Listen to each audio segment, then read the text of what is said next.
الحمد للہ وکفا والصلاة والسلام علی عباده الذین اصطفى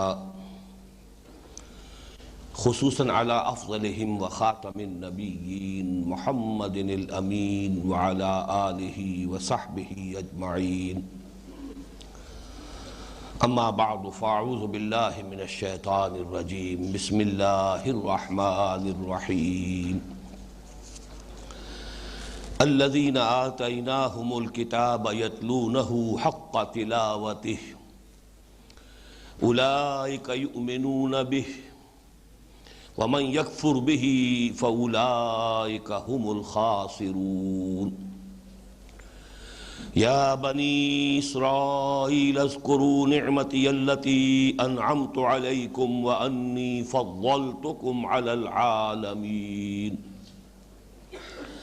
واتقوا يوما لا تجزي نفس عن نفس شيئا ولا يقبل منها عدل ولا تنفعها شفاعة ولا هم ينصرون وإذ ابتلى إبراهيم ربه بكلمات فأتمهن قال إني جاعلك للناس إماما قال ومن ذريتي قال لا ينال عهد الظالمين وإذ جعلنا البيت مثابة للناس وأمنا واتخذوا من مقام إبراهيم مصلى وعهدنا إلى إبراهيم وإسماعيل أن طهرا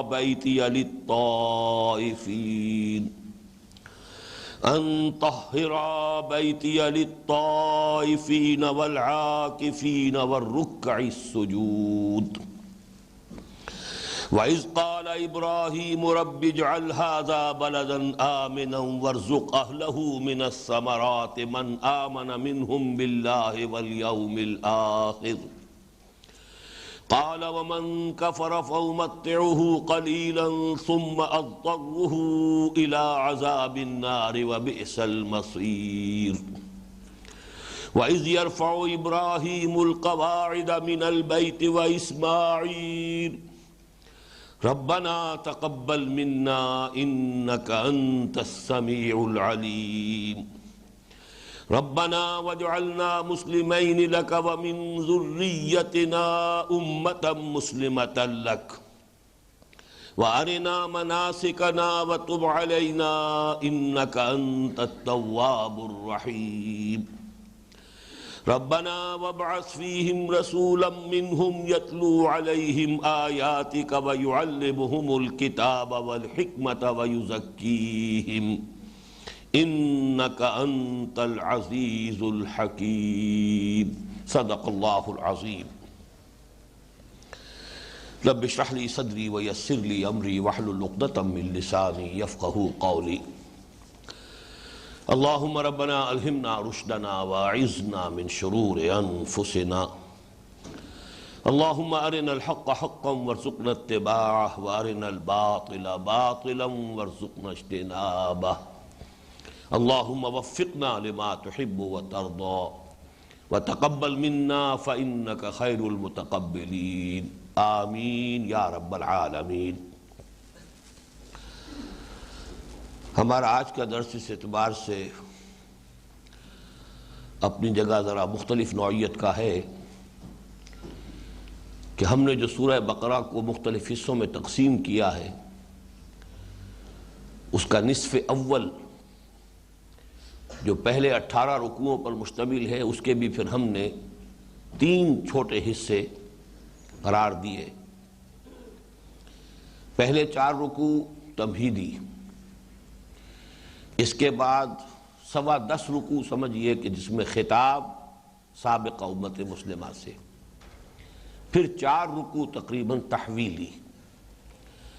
لیکن اصل میں تو خواہش یہ تھی کہ پچھلے درس میں درمیانی حصہ جو ہے 10.25 رکوعوں پر مشتمل، جو سابقہ امت مسلمہ سے خطاب پر مشتمل ہے، ہم اس کی تکمیل کر لیتے۔ لیکن ابھی اس حصے کی 3 آیات ہیں کہ جس کا ہمیں مطالعہ کرنا ہے، بلکہ ان میں سے بھی پہلی آیت جو ہے اس کو اچھی طرح سمجھنے کے لیے پھر ہمیں ریفر بیک کرنا ہوگا مزید 2 آیات کی طرف۔ تو ہمارے آج کے درس کا کچھ حصہ جو ہے وہ اس درمیانی حصے کے تکملے پر مشتمل ہوگا، پھر وہ تحویلی حصہ شروع ہو جائے گا جو ہمارے آج کے بیان کا جو مین ہے، جو بلک ہے، جو اس کا اصل، وہ اس تحویلی حصے سے متعلق ہے۔ درمیانی حصہ کہ جس میں سابقہ امت مسلمہ یعنی بنی اسرائیل سے خطاب ہے، اس کے ضمن میں آخری 3 آیات، الذین آتیناہم الکتاب یتلونہ حق تلاوتہ، جنہیں ہم نے کتاب عطا کی ہوتی ہے وہ اس کی تلاوت کرتے ہیں جیسا کہ اس کی تلاوت کا حق ہے۔ اولئک یؤمنون بہ، وہی ہے کہ جو اس پر حقیقتاً ایمان رکھتے ہیں، یا وہی ہے کہ جو اس پر بھی ایمان لائیں گے۔ یہ 2 ترجمے ہوں گے 2 مختلف اعتبارات سے، میں اس کی وضاحت بعد میں کروں گا۔ عربی زبان میں آپ کو معلوم ہے فعل مضارع جو ہے اس میں دونوں امکانات ہیں، حال اور مستقبل، دونوں کو کور کرتا ہے صیغہ مضارع۔ گرامر کی روح سے دونوں ترجمے ممکن ہیں، لیکن یہ دونوں کن 2 مختلف اعتبارات سے ہیں، اس کی وضاحت جیسا کہ میں نے عرض کیا ابھی میں کروں گا۔ الذین آتیناہم الکتاب، جنہیں ہم نے کتاب عطا کی، یتلونہ، وہ اس کی تلاوت کرتے ہیں حق تلاوتہ، جیسے کہ اس کی تلاوت کا حق ہے۔ اولئک یؤمنون بہ، وہی ہیں جو اس پر حقیقتاً ایمان رکھتے ہیں، ایک ترجمہ، وہی ہیں کہ جو اس پر بھی ایمان لائیں گے، یہ دوسرا ترجمہ ہے۔ وَمَن يَكْفُرْ بِهِ فَأُولَٰئِكَ هُمُ الْخَاسِرُونَ، اور جو اس کا کفر کرتا ہے، اور کفر کے بھی 2 مفہوم، ناشکری اور انکار۔ پہلا ترجمہ ہوگا تو اس کے حوالے سے ناشکری، دوسرا ترجمہ ہوگا تو اس کے حوالے سے انکار۔ وَمَن يَكْفُرْ بِهِ، جو اس کا کفر کرتا ہے، جو ناشکری کرتا ہے، جو اس کا انکار کرتا ہے، فَأُولَٰئِكَ هُمُ الْخَاسِرُونَ، تو وہی لوگ ہیں کہ جو خسارے میں رہنے والے ہیں، ہلاکت اور بربادی میں پڑنے والے ہیں۔ اب اصل میں اس آیت کو اگر ہم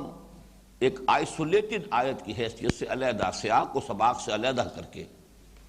جیسے کہ اس کے اپنے الفاظ ہیں، بارہا یہ بات جو ہے ہمارے ہاں زیر بحث آ چکی ہے کہ قرآن حکیم میں ہر آیت کا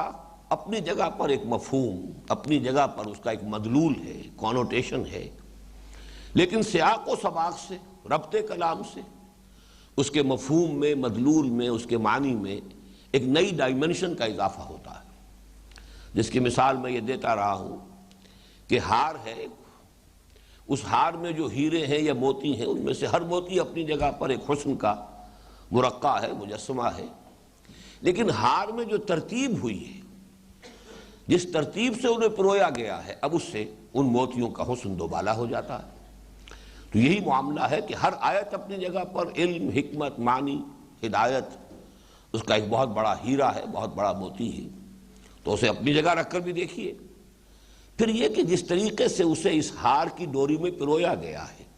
سیاق و سباق جو ہے اس کے حوالے سے کس مضمون کے سلسلے میں یہ آیت وارد ہوئی ہے، تو اس کے حوالے سے غور کریں۔ تو یہ آیت خاص طور پر ایک نمایاں مثال کی حیثیت رکھتی ہے ان دونوں اعتبارات میں، جو کچھ ایک اضافہ ہوتا ہے معنی کا، یا کچھ فرق و تفاوت پیدا ہوتا ہے۔ الذین آتیناہم الکتاب یتلونہ حق تلاوتہ، وہ لوگ کہ جنہیں ہم نے کتاب دی ہے وہ اس کی تلاوت کرتے ہیں جیسے کہ اس کی تلاوت کا حق ہے۔ اولئک یؤمنون بہ، جو یہ کیفیت کے حامل ہیں، جن کے اندر یہ کیفیت ہے، جو کتاب کی تلاوت کرتے ہیں، وہی حقیقت میں اس پر ایمان رکھتے ہیں۔ جو نہیں کرتے گویا کہ چاہے زبان سے دعویٰ کریں کہ ہم ایمان رکھتے ہیں، وہ ایمان نہیں رکھتے۔ اولئک یؤمنون بہ، وہ اس پر ایمان رکھتے ہیں۔ اگر ہم نے کتاب انہیں دی ہے اور اس کتاب کو مانتے ہیں کہ وہ ہماری کتاب ہے، اللہ کی کتاب ہے، کتاب ہدایت ہے، تو کیسے ممکن ہے کہ عدم التفات ہو، بے اعتنائی ہو، اسے پڑھنے کی طرف طبیعت مائل نہ ہو، اس پر غور و فکر کرنے کے لیے طبیعت میں آمادگی نہ، کیسے ممکن ہے؟ امپاسبل، ناممکن۔ تو ایک ہے دعویٰ ایمان، ایک ہے حقیقت ایمان۔ دعویٰ ایمان اپنی جگہ پر ہے، حقیقتاً وہی شخص مومن ہے کہ جو کتاب الہی کا حق تلاوت ادا کرتا ہو۔ یہاں یہ بھی نوٹ کیجئے کہ تلاوت بھی عجیب یہ آیت ہے اصل میں کہ ہر اعتبار سے آپ دیکھیے دو دو معنی ہے۔ لفظ تلاوت بھی ذو معنیین ہے، دو معنی ہے اس کے۔ ایک اس کا ایک اصطلاحی مفہوم ہے تلاوت پڑھنا، تلا یتلو پڑھنا، لیکن اس کا جو اصل لغوی مفہوم ہے وہ ہے پیروی کرنا، پیچھے پیچھے چلنا، فالو کرنا۔ جیسے کہ ہم دیکھتے ہیں دو جگہ پر یہ مفہوم جو ہے اگرچہ قرآن مجید میں اکثر و بیشتر تو یہ لفظ آیا ہے تلاوت پڑھنے کے معنی میں، اور خاص طور پر جو صحف سماویہ ہیں، جو اللہ کی کتابیں ہیں، ان کے پڑھنے کے لیے لفظ تلاوت آتا ہے، ورنہ عام کسی اور دوسری شے کے پڑھنے کے لیے تلاوت کا لفظ نہیں آتا۔ وہ قرات ہے، قرأ یقرأ، پڑھنے کی بات ہے، کسی بھی شے کو پڑھا جا رہا ہے۔ تلاوت کا لفظ جو ہے خاص ہے اصطلاح کے طور پر، آسمانی کتابیں، کتاب ہدایت، اللہ کی کتاب کو پڑھنا، اس کے لیے قرات سے ذرا علیحدہ ایک لفظ استعمال اسی لیے کیا گیا ہے کہ تلا یتلو کا مفہوم ہے پیچھے چلنا، فالو کرنا۔ والشمس وضحاها والقمر اذا تلاها، قسم ہے سورج کی اور اس کی تمازت کی یا اس کی روشنی کی، اور قسم ہے چاند کی جبکہ وہ اس کے پیچھے آتا ہے۔ جب سورج غروب ہو رہا ہے، جب اس کی روشنی ماند پڑ رہی ہے تو اب چاند جو ہے نمودار ہو رہا ہے، اب وہ نمایاں ہو رہا ہے، اب وہ نگاہوں کے سامنے آ رہا ہے، گویا کہ وہ اس کے پیچھے آ رہا ہے۔ اسی طرح سورہ ہود کی آیت نمبر 17 ہے، افمن کان علی بینۃ من ربہ ویتلوہ شاہد منہ، تو بھلا وہ شخص جو پہلے سے بھی اپنے رب کی طرف سے ایک بینہ پر ہے، اس کی فطرت سلیم ہے، عقل سلیم ہے، عقل سلیم اور فطرت سلیمہ کی رہنمائی میں وہ ان حقائق تک پہنچ گیا ہے، حقیقت ایمان تک پہنچ چکا ہے، حقائق ایمانیہ تک اس کی رسائی ہو چکی ہے، جس کی سب سے بڑی مثال قرآن مجید میں اور جو ہمارے منتخب نصاب میں بھی ہے وہ حضرت لقمان ہے۔ وہ نبی نہیں تھے، وحی کے ذریعے سے وہ ہدایت انہیں نہیں پہنچی تھی، لیکن چونکہ وَلَقَدْ آتَيْنَا لُقْمَانَ الْحِكْمَةَ أَنِ اشْكُرْ لِلَّهِ وَمَنْ يَشْكُرْ فَإِنَّمَا يَشْكُرُ لِنَفْسِهِ وَمَنْ كَفَرَ فَإِنَّ اللَّهَ غَنِيٌّ حَمِيدٌ وَإِذْ قَالَ لُقْمَانُ لِابْنِهِ وَهُوَ يَعِظُهُ يَا بُنَيَّ لَا تُشْرِكْ بِاللَّهِ إِنَّ الشِّرْكَ لَظُلْمٌ عَظِيمٌ۔ اللہ کی معرفت، توحید خداوندی، وہاں تک جو رسائی ہوئی ہے حضرت لقمان کی، وہ اپنی عقل اور فطرت کی رہنمائی میں، گویا کہ وہ خود اپنی فطرت کے بینہ کی بنیاد پر وہ ہدایت پر آیا ہے۔ اب اگر ایسا کوئی شخص ہے، اور ظاہر بات ہے انبیاء تمام ایسے ہی لوگ ہوتے تھے، سلیم الفطرت لوگ، سلیم العقل لوگ، جن کو اللہ تعالیٰ منتخب کرتا تھا، اب وحی بھی آ گئی ان کے پاس، اس وحی میں اور توثیق کر دی ان حقائق کی جن حقائق تک وہ اپنے عقل سلیم اور فطرت سلیمہ کی رہنمائی میں پہنچ چکے تھے۔ گویا کہ اب نور علی نور ہے، یہ ایمان کے وہ دو حصے، نور علی نور، جو ہمارے اس منتخب نصاب میں سورہ نور کے 5ویں رکوع میں الفاظ آئے ہیں، اللہ نور السماوات والارض، اور اسی میں نور علی نور، ایک نور فطرت ہے، ایک نور وحی ہے، جب دونوں جمع ہو گئے نور علی نور، اب ایمان کی تکمیل ہو گئی۔ یہاں بھی یتلوہ شاہد منہ، ایک اس کی شہادت دینے والی وحی جو آئی ہے اس کے پاس، وہ شہادت دے رہی ہے کہ ہاں تمہاری عقل سلیم اور تمہاری فطرت سلیمہ نے جہاں تک تمہیں پہنچایا یہ حق ہے، یہ صحیح ہے، یہی بات ہے، حقائق یہی ہے۔ اس حوالے سے اس نبوت کے نور نبوت کو کہیے، نور ایمان کو، اس کو دو حصوں میں تقسیم کیا گیا۔ تو یہ دو مقامات قرآن مجید کے ایسے ہیں کہ جس میں تلا یتلو کا لفظ آیا، پیروی کرنا، پیچھے آنا۔ تو در حقیقت اللہ کی کتاب کی تلاوت کا مفہوم کیا ہے؟ اور ویسے بھی میں نے اس سے پہلے بھی عرض کیا ہے کہ جب آدمی پڑھتا ہے تو فالو کرتا ہے ٹیکسٹ کو۔ بسا اوقات تو پڑھنے والے کی انگلی ساتھ ساتھ چل رہی ہوتی ہے، ایک تو بہت ماہر ہے پڑھنے والے، لیکن آپ نے دیکھا ہے کہ جو اتنے ماہر نہیں ہوتے تو نگاہ ادھر ادھر نہ ہٹ پائے، وہ چونکہ ترجمہ تو جانتے نہیں کہ اس کے حوالے سے ان کا ربط صحیح قائم رہے، لہذا وہ اپنی انگلی ساتھ ساتھ پھیرتے ہیں تاکہ ایسا نہ ہو کہ اگلی اوپر والی سطر کی بجائے نیچے والی سطر سے پڑھنا شروع کر دیں۔ ظاہر بات ہے معنی بیچاروں کو معلوم نہیں ہے تو اس کا تو امکان موجود ہے، تو وہ انگلی بھی ساتھ پھیرتے ہیں ساتھ ساتھ، تو گویا کہ فالو کر رہے ہیں ٹیکسٹ کو، اس کے پیچھے پیچھے چل رہے ہیں۔ تو اس اعتبار سے یتلونہ حق تلاوتہ ہی میں تلاوت کا عرف عام میں جو حق ہے وہ بھی سامنے آئے گا۔ تلاوت کی جا رہی ہو تو اس کے حروف کی صحیح جو ہے مخارج کے ساتھ ادائیگی ہو رہی ہو، تجوید کے کم سے کم بنیادی اصول تو آدمی کو معلوم ہو، اس میں گڑبڑ تو نہ کر رہا ہو۔ ذرا سے فرق سے زیر اور زبر سے جو ہے معنی کا جو ہے انقلاب آ جاتا ہے عربی زبان میں، مذکر کا مؤنث، مؤنث کا مذکر بن جاتا ہے۔ کہاں یعنی ایک صیغہ جو ہے فعلنا، یہ گویا کہ جمع مؤنث غائب کا صیغہ ہے، اور فعلنا ذرا سا کھینچ دیا تو یہ گویا کہ جمع متکلم کا صیغہ ہو گیا۔ زمین و آسمان کا فرق واقع ہو رہا ہے، اور جن لوگوں نے واقعتاً نہیں سیکھا ہے قرآن پڑھنا وہ غلطیاں کرتے ہیں، اور بڑی فاش غلطیاں کرتے ہیں۔ تو قرآن مجید کی تلاوت کا حق ادا کرنے میں یہ بھی شامل ہے کہ تجوید کے ساتھ اسے ادا کیا جائے، اس کے رموز و اوقاف جو ہیں ان کی بنیادی معلومات ہوں، کہاں رکنا ہے کہاں نہیں رکنا ہے، کہاں وصل ہے کہاں فصل ہے، یہ بھی معلوم ہو۔ پھر قرآن مجید کی تلاوت کا ایک حق یہ بھی ہے کہ اسے اپنے معمولات میں شامل کیا جائے۔ وہ گویا کہ انسان کی روح کی غذا ہے۔ اگر جسم کو غذا آپ دن میں 3 دفعہ فراہم کر رہے ہیں تو کم سے کم 1 دفعہ تو پورے 24 گھنٹوں میں اس روح کی غذا کا بھی اہتمام کیجئے، یہ آپ کے معمولات میں شامل ہو۔ اس کی ایک منزل انسان اپنے لیے معین کر چکا ہو کہ اتنا حصہ تو مجھے ہر روز پڑھنا ہی ہے، جس میں کہ جو بلند ترین مقام ہے وہ یہ ہے جو اکثر صحابہ کا معمول تھا کہ ایک منزل روزانہ پڑھ کر ہر ہفتے قرآن مجید ختم کیا جائے۔ اس کے بعد جب زمانہ ذرا آیا ہے بات کا کہ جس میں وہ جوش اور وہ جذبہ نہیں رہا، تو پھر یہ 30 پاروں میں تقسیم کیا گیا قرآن کو کہ کم سے کم 1 پارہ تو روزانہ پڑھ کر 1 مہینے میں تو انسان، ایک مسلمان جو ہے وہ قرآن مجید کی تلاوت کی تکمیل کر لے۔ پھر یہ کہ اس کا زیادہ سے زیادہ حصہ یاد کیا جائے۔ یہ سارے وہ حقوق ہیں جو میں نے جو مسلمانوں پر قرآن مجید کے حقوق نامی میرا کتاب چاہے جو ہماری بنیاد کی حیثیت رکھتا ہے، سن 68 کی میری تقریر ہے، یہ ساری چیزیں تفصیل سے بیان کی ہیں اس میں کہ حق تلاوت جو ہے وہ بئی معنی، تلاوت بمعنی پڑھنا، اس کا حق بھی اس کے بغیر ادا نہیں ہوتا کہ انسان جو ہے اس کو پڑھے، تجوید سے پڑھے، صحیح طریقے سے پڑھے، اس کو معمولات میں شامل کرے، اس کا مستقل نظام ہو، پھر یہ کہ ٹھہر ٹھہر کر پڑھے، اور اللہ تعالیٰ اس سے آگے جو ہے اس کے فہم کی توفیق دے، غور و فکر کرتے ہوئے پڑھے۔ لیکن اسی میں شامل ہو جائے گا دوسرا مفہوم بھی، پڑھ رہا ہے اور پیروی نہیں کر رہا، عمل نہیں کر رہا اس پر، تو یہ پڑھنا کہاں ہوا؟ تلاوت کا دوسرا مفہوم بھی ہے کہ اس کے پیچھے چلیے، اسے فالو کیجئے، اسے اپنا امام بنائیے۔ ختم قرآن پر جو دعا مانگتے ہیں وَاجْعَلْهُ لَنَا إِمَامًا وَنُورًا وَهُدًى وَرَحْمَةً، اے اللہ اس قرآن کو ہمارا امام بنا دے، ہمارے لیے نور بنا دے، ہمارے لیے ہدایت بنا دے، ہمارے لیے رحمت بنا دے۔ تو پہلا لفظ امام ہے جس کے پیچھے چلا جاتا ہے۔ قرآن کو امام ہمارے لیے بنا دے تو اللہ تو تبھی بنائے گا جب آپ اسے اپنے امام کی حیثیت سے قبول کریں اور اختیار کریں، پھر اللہ کی توفیق بھی شامل حال ہوگی اور آپ واقعی اس کی پیروی کر سکیں گے۔ تو یتلونہ حق تلاوتہ ہی میں یہ سارا مفہوم شامل ہو گیا، تو گویا کہ جامع ترین لفظ ہے یہ الذین آتیناہم الکتاب یتلونہ حق تلاوتہ،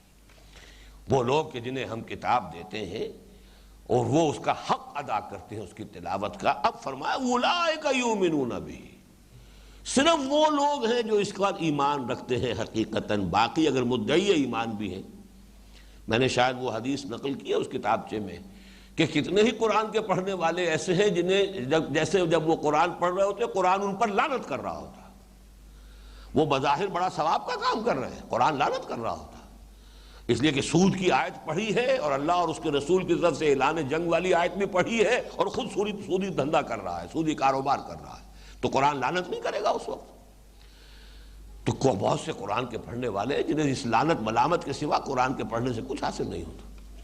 وہ تو یہ کہ آپ پڑھ رہے ہیں تو جہاں اس کے پڑھنے کے وہ حقوق ہیں بنیادی اور ابتدائی حقوق، وہاں قرآن کا پڑھنا تو اصل میں وہ ہے کہ پھر جس کی پیروی کی جا رہی ہو، جس کے مطابق عمل کیا جا رہا ہو، جبکہ اس کو واقعتاً امام بنا لیا ہو، جبکہ انسان اس کے پیچھے پیچھے چل رہا ہو، صرف انگلی پیچھے نہ چل رہی ہو، پورا وجود چل رہا ہو، پوری اس کی شخصیت کا رخ ادھر ہی ہو، وہ واقعتاً اس کی پیروی کر رہا ہو، وہی لوگ ہیں جو اس پر ایمان لانے والے ہیں۔ یہ گویا کہ وہی بات ہو گئی جو اس حدیث میں جو اس کتابچے میں بھی میں نے کوٹ کی ہے، اس کا حوالہ وہاں سے دیکھ لیجئے گا کہ حضور نے فرمایا ما آمن بالقرآن من استحل محارمہ، اس شخص کا قرآن پر کوئی ایمان نہیں ہے کہ جس نے اس کی حرام کردہ اشیاء کو اپنے لیے حلال ٹھہرا لیا۔ لاکھ دعویٰ کرے کہ میرا قرآن پر ایمان ہے، چاہے حافظ قرآن ہو، حافظ قرآن کا چاہے مفسر قرآن، اگر قرآن ایک شے کو حرام قرار دیتا ہے اور وہ اس میں ملوث ہے، اسے اپنے لیے حلال کیے بیٹھا ہے، تو اس کا قرآن پر کوئی ایمان نہیں۔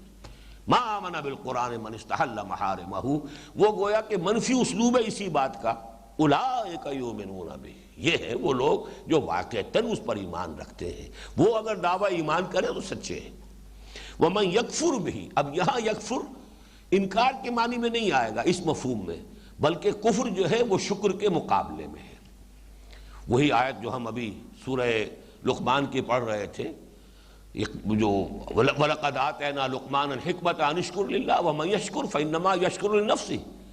وَمَنْ كَفَرَ فَإِنَّ اللَّهَ غَنِيٌّ حَمِيدٌ۔ شکر بمقابلہ کفر، کفر بمقابلہ شکر۔ لَإِن شَكَرْتُمْ لَأَزِيدَنَّكُمْ وَلَإِن كَفَرْتُمْ إِنَّ عَذَابِي لَشَدِيدٌ۔ دیکھو اگر تم شکر کرو گے میں اور دوں گا اور نوازوں گا، میری نعمتوں کے اندر اور اضافہ ہوگا، اور اگر تم نے کفران نعمت کیا، ناشکری کی، تو میرا عذاب بھی بڑا سخت ہے۔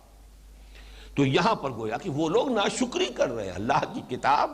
مانتے ہیں کہ یہ اللہ کی کتاب ہے، پھر ناشکری کر رہے ہیں، نہ اسے پڑھتے ہیں، نہ اس پر غور کرتے ہیں، نہ اسے سمجھتے ہیں، نہ اس پر عمل کرتے ہیں، نہ اس کو انہوں نے اپنا امام بنایا ہے۔ وَمَن يَكْفُرْ بِهِ فَأُولَٰئِكَ هُمُ الْخَاسِرُونَ، تو ان کے ہاتھ پلے کچھ نہیں پڑنا اس دعویٰ ایمان سے اور اس خالی خولی تلاوت سے، کچھ نہیں ان کے ہاتھ آنے والا، وہ خسارے ہی میں رہنے والے ہیں۔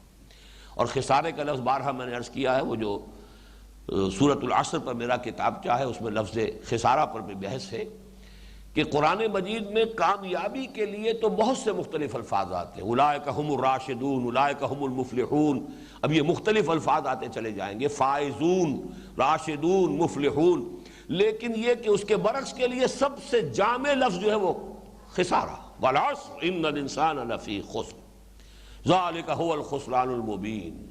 خسر الدنیا والآخرہ۔ ان تمام کے رشد اور ہدایت اور سعادت، ان سب کے اور فوز و فلاح، ان سب کے مقابلے میں لفظ ایک ہی آتا ہے خاسرون، اولئک هم الخاسرون ومن یکفر بہ فاولئک هم الخاسرون۔ یہ مفہوم تو ہوا اس اعتبار سے کہ آپ نے سیاق و سباق پر ابھی کوئی غور نہیں کیا، اس آیت ہی کے الفاظ کو سامنے رکھا ہے، اسی کا ایک حق ادا کیا ہے، اس کے مفہوم کو سمجھا۔ اب سیاق و سباق کیا ہے؟ سیاق و سباق میں دیکھیے کہ اس سے متصلاً قبل آیت ہے وَلَن تَرْضَىٰ عَنْكَ الْيَهُودُ وَلَا النَّصَارَىٰ حَتَّىٰ تَتَّبِعَ مِلَّتَهُمْ قُلْ إِنَّ هُدَى اللَّهِ هُوَ الْهُدَىٰ وَلَئِنِ اتَّبَعْتَ أَهْوَاءَهُمْ بَعْدَ الَّذِي جَاءَكَ مِنَ الْعِلْمِ مَا لَكَ مِنَ اللَّهِ مِن وَلِيٍّ وَلَا نَصِيرٍ۔ اے نبی صلی اللہ علیہ وسلم، ہرگز راضی نہیں ہوں گے آپ سے نہ یہ یہودی اور نہ یہ نصرانی، جب تک کہ آپ خود ان کی پیروی نہ کریں، ان کی ملت کو اختیار نہ کریں۔ یعنی آپ کی توقعات اپنی جگہ کہ یہ لوگ بہرحال مشرکین عرب کے مقابلے میں یہ توحید کے مدعی ہیں، بت پرست نہیں ہیں، یہ بہرحال کتاب ان کے پاس ہے، تورات کے ماننے والے ہیں، اور نصارہ تو مزید انجیل کے ماننے والے ہیں، سینکڑوں نبیوں کو ماننے والے ہیں، آخر حضرت نوح کے ماننے والے یہ سب ہیں، ابراہیم کے ماننے والے سب ہیں، ابراہیم کی نسل میں جو انبیاء آئے ہیں ان سب کو مانتے ہیں۔ نصارہ نے تو حضرت مسیح کو بھی مانا ہے، وہ تو حضور کے سے پہلے جتنے بھی انبیاء ہیں ان کے ماننے والے ہیں، صرف یہود کے بارے میں آپ کہہ سکتے ہیں کہ انہوں نے حضرت مسیح کو نہیں مانا۔ تو جب اتنی باتیں موجود ہیں تو یہ تو بڑی جلدی قبول کریں گے اسلام کو۔ قرآن مجید ان کی ان تمام باتوں کی تائید کر رہا ہے۔ قرآن مجید اور خود میں در حقیقت ان کی پیشین گوئیوں کو مصداق بن کر ہم آئے ہیں، یہ قرآن بھی مصداق بن کر آیا ہے ان پیشین گوئیوں کا کہ جو تورات اور انجیل میں ہے، اور خود میں یعنی حضور صلی اللہ علیہ وسلم میں بھی ان پیشین گوئیوں کا مصداق بن کر آیا ہوں کہ میں ان کے بھائیوں میں سے تیرے مانند ایک رسول برپا کروں گا۔ حضرت موسیٰ سے خطاب کر کے کہا جا رہا ہے ان بنی اسرائیل کے بھائیوں میں سے تیرے مانند ایک رسول اٹھاؤں گا اور اس کے منہ میں اپنا کلام ڈالوں گا، پھر وہ اپنی لوگوں تک میری بات پہنچائے گا۔ اس کا مصداق سوائے محمد الرسول اللہ صلی اللہ علیہ وسلم اور کوئی نہیں ہو سکتی۔ تو ان کو توقع تھی کہ یہ لوگ تو ایمان لائیں گے، انہیں لانا چاہیے، ہر معقول آدمی کی توقع ہوگی، لیکن نہیں ہے نبی، یہ ہرگز ماننے والے نہیں ہیں۔ ان کی اپنی صدارتیں ہیں، چودراہٹیں ہیں، سیادتیں ہیں، قیادتیں ہیں، ان کا ایک نظام ہے، چودراہٹوں کو کون چھوڑنے کو تیار ہوگا؟ آپ پر ایمان لانے کے معنی تو یہ ہے کہ ان کی چودراہٹیں ختم، ان کی مسندیں ختم، اب تو خود وہ آپ سے فتویٰ لیں گے، آپ سے پوچھیں گے کہ کیا حق ہے، کیا باطل ہے، کیا صحیح ہے، کیا غلط ہے۔ وہ گویا کہ اب سائل کے درجے میں آ جائیں گے آپ کو ماننے کے بعد، قرآن کو ماننے کے بعد۔ کہاں یہ کہ وہ مفتی ہے، وہ تو فیصلے کرنے والے ہیں، شریعت کے اصل ٹھیکیدار وہ ہیں، کتاب کے اصل جو ہے حوالدار وہ ہیں۔ اس اعتبار سے لن ترضى عنك اليهود ولا النصارى حتى تتبع ملتهم۔ اور یہ جو فرمایا کہ اگر آپ کے پاس جو یہ ہدایت آ گئی ہے قرآن کی شکل میں، اگر اس کے بعد بھی آپ نے ان کی خواہشات کی پیروی کی تو پھر اللہ کے مقابلے میں کوئی آپ کو بچانے والا اور کوئی آپ کا حمایتی نہیں ہوگا۔ بہت سخت الفاظ ہیں، اور میں بتا چکا ہوں اس سے بھی زیادہ سخت الفاظ سورہ بنی اسرائیل میں آ چکے ہیں۔ وَإِن كَادُوا لَيَفْتِنُونَكَ عَنِ الَّذِي أَوْحَيْنَا إِلَيْكَ لِتَفْتَرِيَ عَلَيْنَا غَيْرَهُ وَإِذًا لَاتَّخَذُوكَ خَلِيلًا وَلَوْلَا أَن ثَبَّتْنَاكَ لَقَدْ كِدتَّ تَرْكَنُ إِلَيْهِمْ شَيْئًا قَلِيلًا إِذًا لَأَذَقْنَاكَ ضِعْفَ الْحَيَاةِ وَضِعْفَ الْمَمَاتِ ثُمَّ لَا تَجِدُ لَكَ عَلَيْنَا نَصِيرًا۔ یہ تو تلے ہوئے ہیں محمد صلی اللہ علیہ وسلم کہ آپ کو بچلا دیں، منحرف کر دیں اس چیز کی طرف سے کہ جو ہم نے آپ پر نازل کی ہے، تاکہ آپ خود اپنے جی سے، اپنے من سے کچھ گھڑ کر ہماری طرح منسوب کر دیں۔ اور اگر ایسا کر دیں گے جھگڑا ختم، لڑائی ختم، پھر یہ آپ کے ساتھ دوستی ہوگی، آپ کو خلیل بنائیں گے، اپنے آنکھوں پہ بٹھائیں گے، اپنا سرتاج بنا لیں گے، سب کچھ کر لیں گے۔ اور اے نبی، اگر ہم ہی نے آپ کے پائے مبارک کو پوری طرح جمائے نہ رکھا ہوتا تو کوئی عجب نہیں کہ بربنائے طب بشری آپ ان کے دباؤ کی وجہ سے کہیں کچھ تھوڑا بہت ان کی طرف مائل ہو ہی جاتے۔ اور اگر ایسا ہو گیا ہوتا تو آپ کو دوہری سزا ملتی دنیا کی اور دوہری آخرت کی، اور کوئی آپ کو بچانے والا نہ ہوتا اللہ کی پکڑ سے۔ بڑے سخت الفاظ۔ سوال یہ کہ یہ بات کیوں کہنے کی ضرورت پیش آئی؟ بربنائے طب بشری اس بات کا امکان ہے کہ داعی جو ہے وہ کچھ کمپرومائز پر آمادہ ہو جائے، حالات ایسے ہوتے ہیں، دباؤ اتنا شدید ہو جاتا ہے۔ وہ تو یہ کہ نبی کا معاملہ یہ ہے کہ اللہ سہارا دیتا ہے، اللہ تعالیٰ بچاتا ہے، ورنہ یہ کہ کسی غیر نبی کے لیے تو یوں سمجھیے کہ بہت ہی قرین قیاس ہے۔ لیکن نبی کی طرف بھی، یا یہ کہ کوئی نبی کے جو پیروکار ہیں، جو ان کے ساتھی، ان میں سے کسی کے دل میں خیال آ جائے کچھ کیجئے۔ حالات تو بڑے خراب ہو گئے ہیں کسی طریقے سے۔ آخر یہ لوگ 75% ماننے کو تیار ہیں، 80% ماننے کو تیار ہے، 90% ماننے کو تیار ہیں، تو کچھ نہ کچھ معاملہ کچھ نہ کچھ لے دے کر کچھ کمپرومائز کر لیا جائے، تو اس کا راستہ روکنے کی ضرورت پیش آئی۔ اور اس سے پچھلی آیت کی طرف اب آئیے، یہ اب ہم جا رہے ہیں ریٹروسپیکٹو، ان پیچھے کی طرف۔ فرمایا انا ارسلناک بالحق بشیرا ونذیرا ولا تسأل عن اصحاب الجحیم۔ اے نبی، ہم نے آپ کو بھیجا ہے تو صرف بشیر اور نذیر بنا کر بھیجا ہے، آپ ان کے اوپر آپ داروغہ بنا کر نہیں بھیجے گئے، آپ ان کے ذمہ دار نہیں ہیں، آپ سے نہیں یہ بات پوچھی جائے گی کہ یہ ایمان کیوں نہیں لائے۔ جو ایمان لائے، جیسے کہ سورہ کہف میں فرمایا قل الحق من ربکم فمن شاء فلیؤمن ومن شاء فلیکفر، کہہ دیجئے یہ حق ہے تمہارے رب کی طرف سے جو میں نے پیش کر دیا، اب جو چاہے ایمان لائے، جو چاہے کفر کرے، بات ختم ہوئی۔ میرا کام جو تھا میں نے ادا کر دیا، وہ تمہارے رب کی طرف سے تمہاری ہدایت کے لیے جو حق آیا تھا میں نے پہنچا دیا۔ وما علی رسولنا الا البلاغ المبین، ہمارے رسول پر سوائے صاف صاف پہنچا دینے کی کوئی ذمہ داری نہیں۔ اگر کوئی شخص، کوئی داعی حق یہ سمجھ لے کہ نہیں، اس سے آگے بڑھ کر اس بات کو پورا کرنا بالفعل یہ میرا فرض ہے، تو پھر وہ کہیں نہ کہیں بائی ہک اور بائی کروک جو ہے کسی نہ کسی ذریعے سے کچھ نہ کچھ لے دے کر وہ مصالحت کی طرف آمادہ ہوتا ہے، اس کا سد باب کیا گیا۔ اب جو یہ ہے پس منظر، اس میں در حقیقت اس کا مفہوم اکثر مفسرین نے جو لیا ہے اس سیاق و سباق کی وجہ سے، وہ کیا ہے کہ یہاں اصل میں مراد یہود ہیں یا نصارہ ہیں جو صاحب کتاب ہیں، اہل کتاب ہیں۔ الذین آتیناہم الکتاب یتلونہ حق تلاوتہ، ان اہل کتاب میں سے کچھ لوگ ایسے تھے یقیناً کہ جو کتاب کی تلاوت کا حق ادا کرتے تھے، اور یہ قرآن مجید میں یہ حکمت تبلیغ جو ہے کثرت کے ساتھ استعمال ہوئی ہے۔ دیکھیے، آپ کا کسی سے بحث مباحثہ چل رہا ہے، person to person, individual to individual, اس میں بھی یہ ہے کہ کسی وقت اس نے ایک بات کہی جو صحیح ہے، اور آپ نے فوراً کہا یہ بات آپ کی صحیح ہے، میں تسلیم کرتا ہوں، بڑی معقول بات ہے۔ یہ ہے وہ رویہ کہ جس سے خود اس کے دل میں نرمی پیدا ہوگی کہ یہ میرا مخاطب جو ہے یہ کوئی ضدی آدمی نہیں ہے، ہٹ دھرم نہیں ہے، یہ انصاف پسند آدمی ہے، اس نے میری اس بات کو تسلیم کیا، تو اس سے یہ ہے کہ جو آپ کی ڈائیلاگ ہے وہ نتیجہ خیز ہو سکتی ہے۔ اگر آپ اس کی وہ بات بھی نہیں مانیں گے، میں نے اگر اس کی یہ بات مان لی تو اس سے آگے وہ یہ کہہ دے گا، اور پھر یہ کہ میں تو پھر ہار گیا، وہ جیت گیا۔ اگر اس طرح کی کوئی ہٹ درمی آ گئی، کوئی اپنے اندر جو ہے وہ اس طرح کا عجب آ گیا، تو در حقیقت آپ خود اپنے پاؤں پر کلہاڑی مار رہے ہیں۔ وہ انسان بھی محسوس کر لیتا ہے یہ زدم زدہ میں ہے، یہ بات جو ہے یہ حق کا جویا نہیں ہے، حق کا متلاشی نہیں ہے۔ لیکن اگر آپ اپنے مخاطب کو یہ باور کرا دیں کہ یہ شخص انصاف پسند ہے،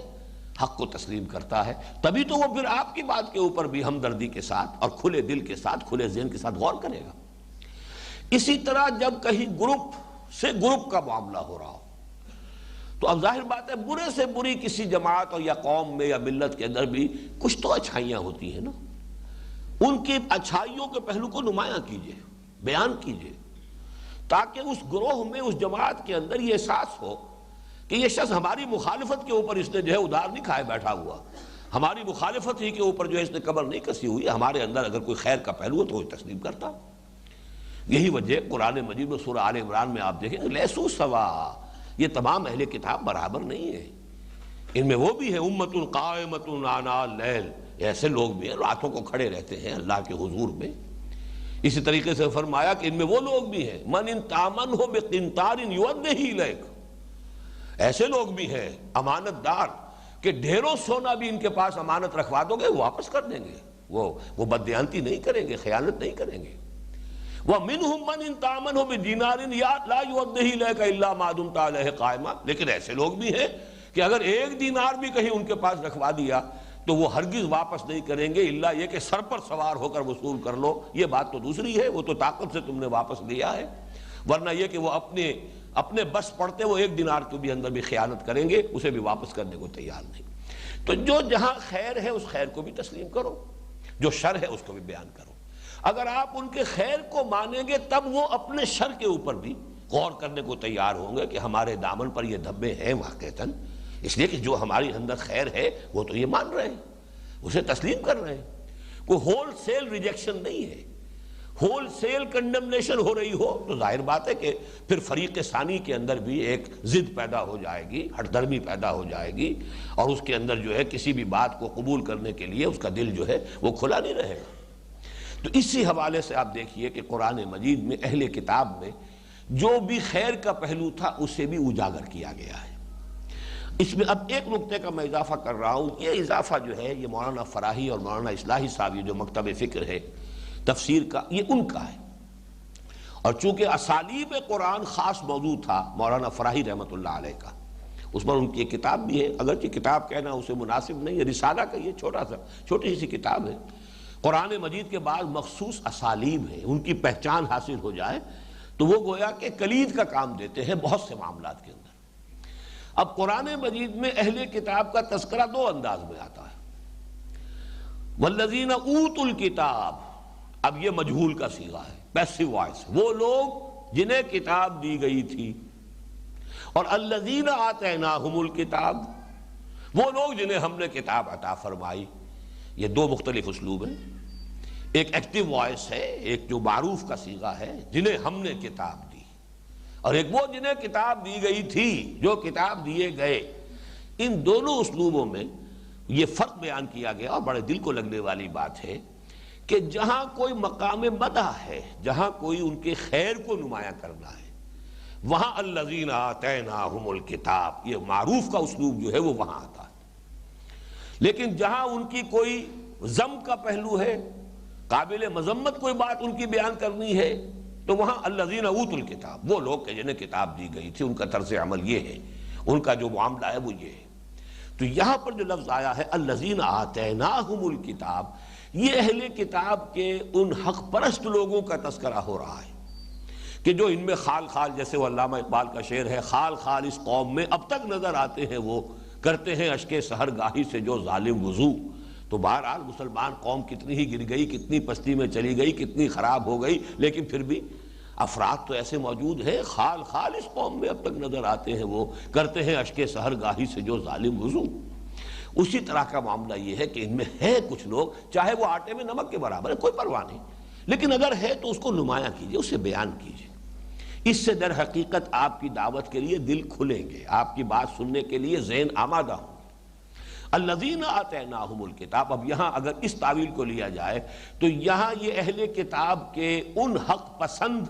یا حق پرست لوگوں کا تذکرہ ہے کہ جنہیں اللہ تعالیٰ نے کتاب دی تھی، یتلونہ حق تلاوت۔ ظاہر بات ہے کہ اگر وہ حق پرست ہے، حق پسند ہے، تو القرآن کا، اپنی کتاب کا، تورات کا، انجیل کا، جس پر بھی ان کا ایمان ہے، اس کا حق ادا کرتے ہیں، اس کی تلاوت کرتے ہیں۔ اب اس معنی میں آئے گا اولئک یؤمنون بہ، وہی لوگ ہیں جو اس پر بھی ایمان لائیں گے۔ اب یہاں پر مستقبل کا صیغہ ہو گیا کہ نبی ان میں سے صرف وہی لوگ جو ہیں، معدود چند ہیں، معدوم کے درجے میں ہیں، اتنے کم ہیں، وہ اپنی جگہ ہے، لیکن بہرحال عبداللہ ابن سلام رضی اللہ تعالی عنہ علماء یہود میں سے تھے، بڑے چوٹی کے علماء میں سے تھے، ایمان لائے ہیں نا۔ اسی طریقے سے کچھ اور لوگ بھی یہود میں سے ایمان لائے، چاہے وہ کوئی نمایاں افراد نہیں ہیں،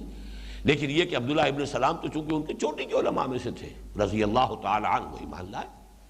تو الذین آتیناہم الکتاب، جنہیں ہم نے کتاب عطا فرمائی ہے،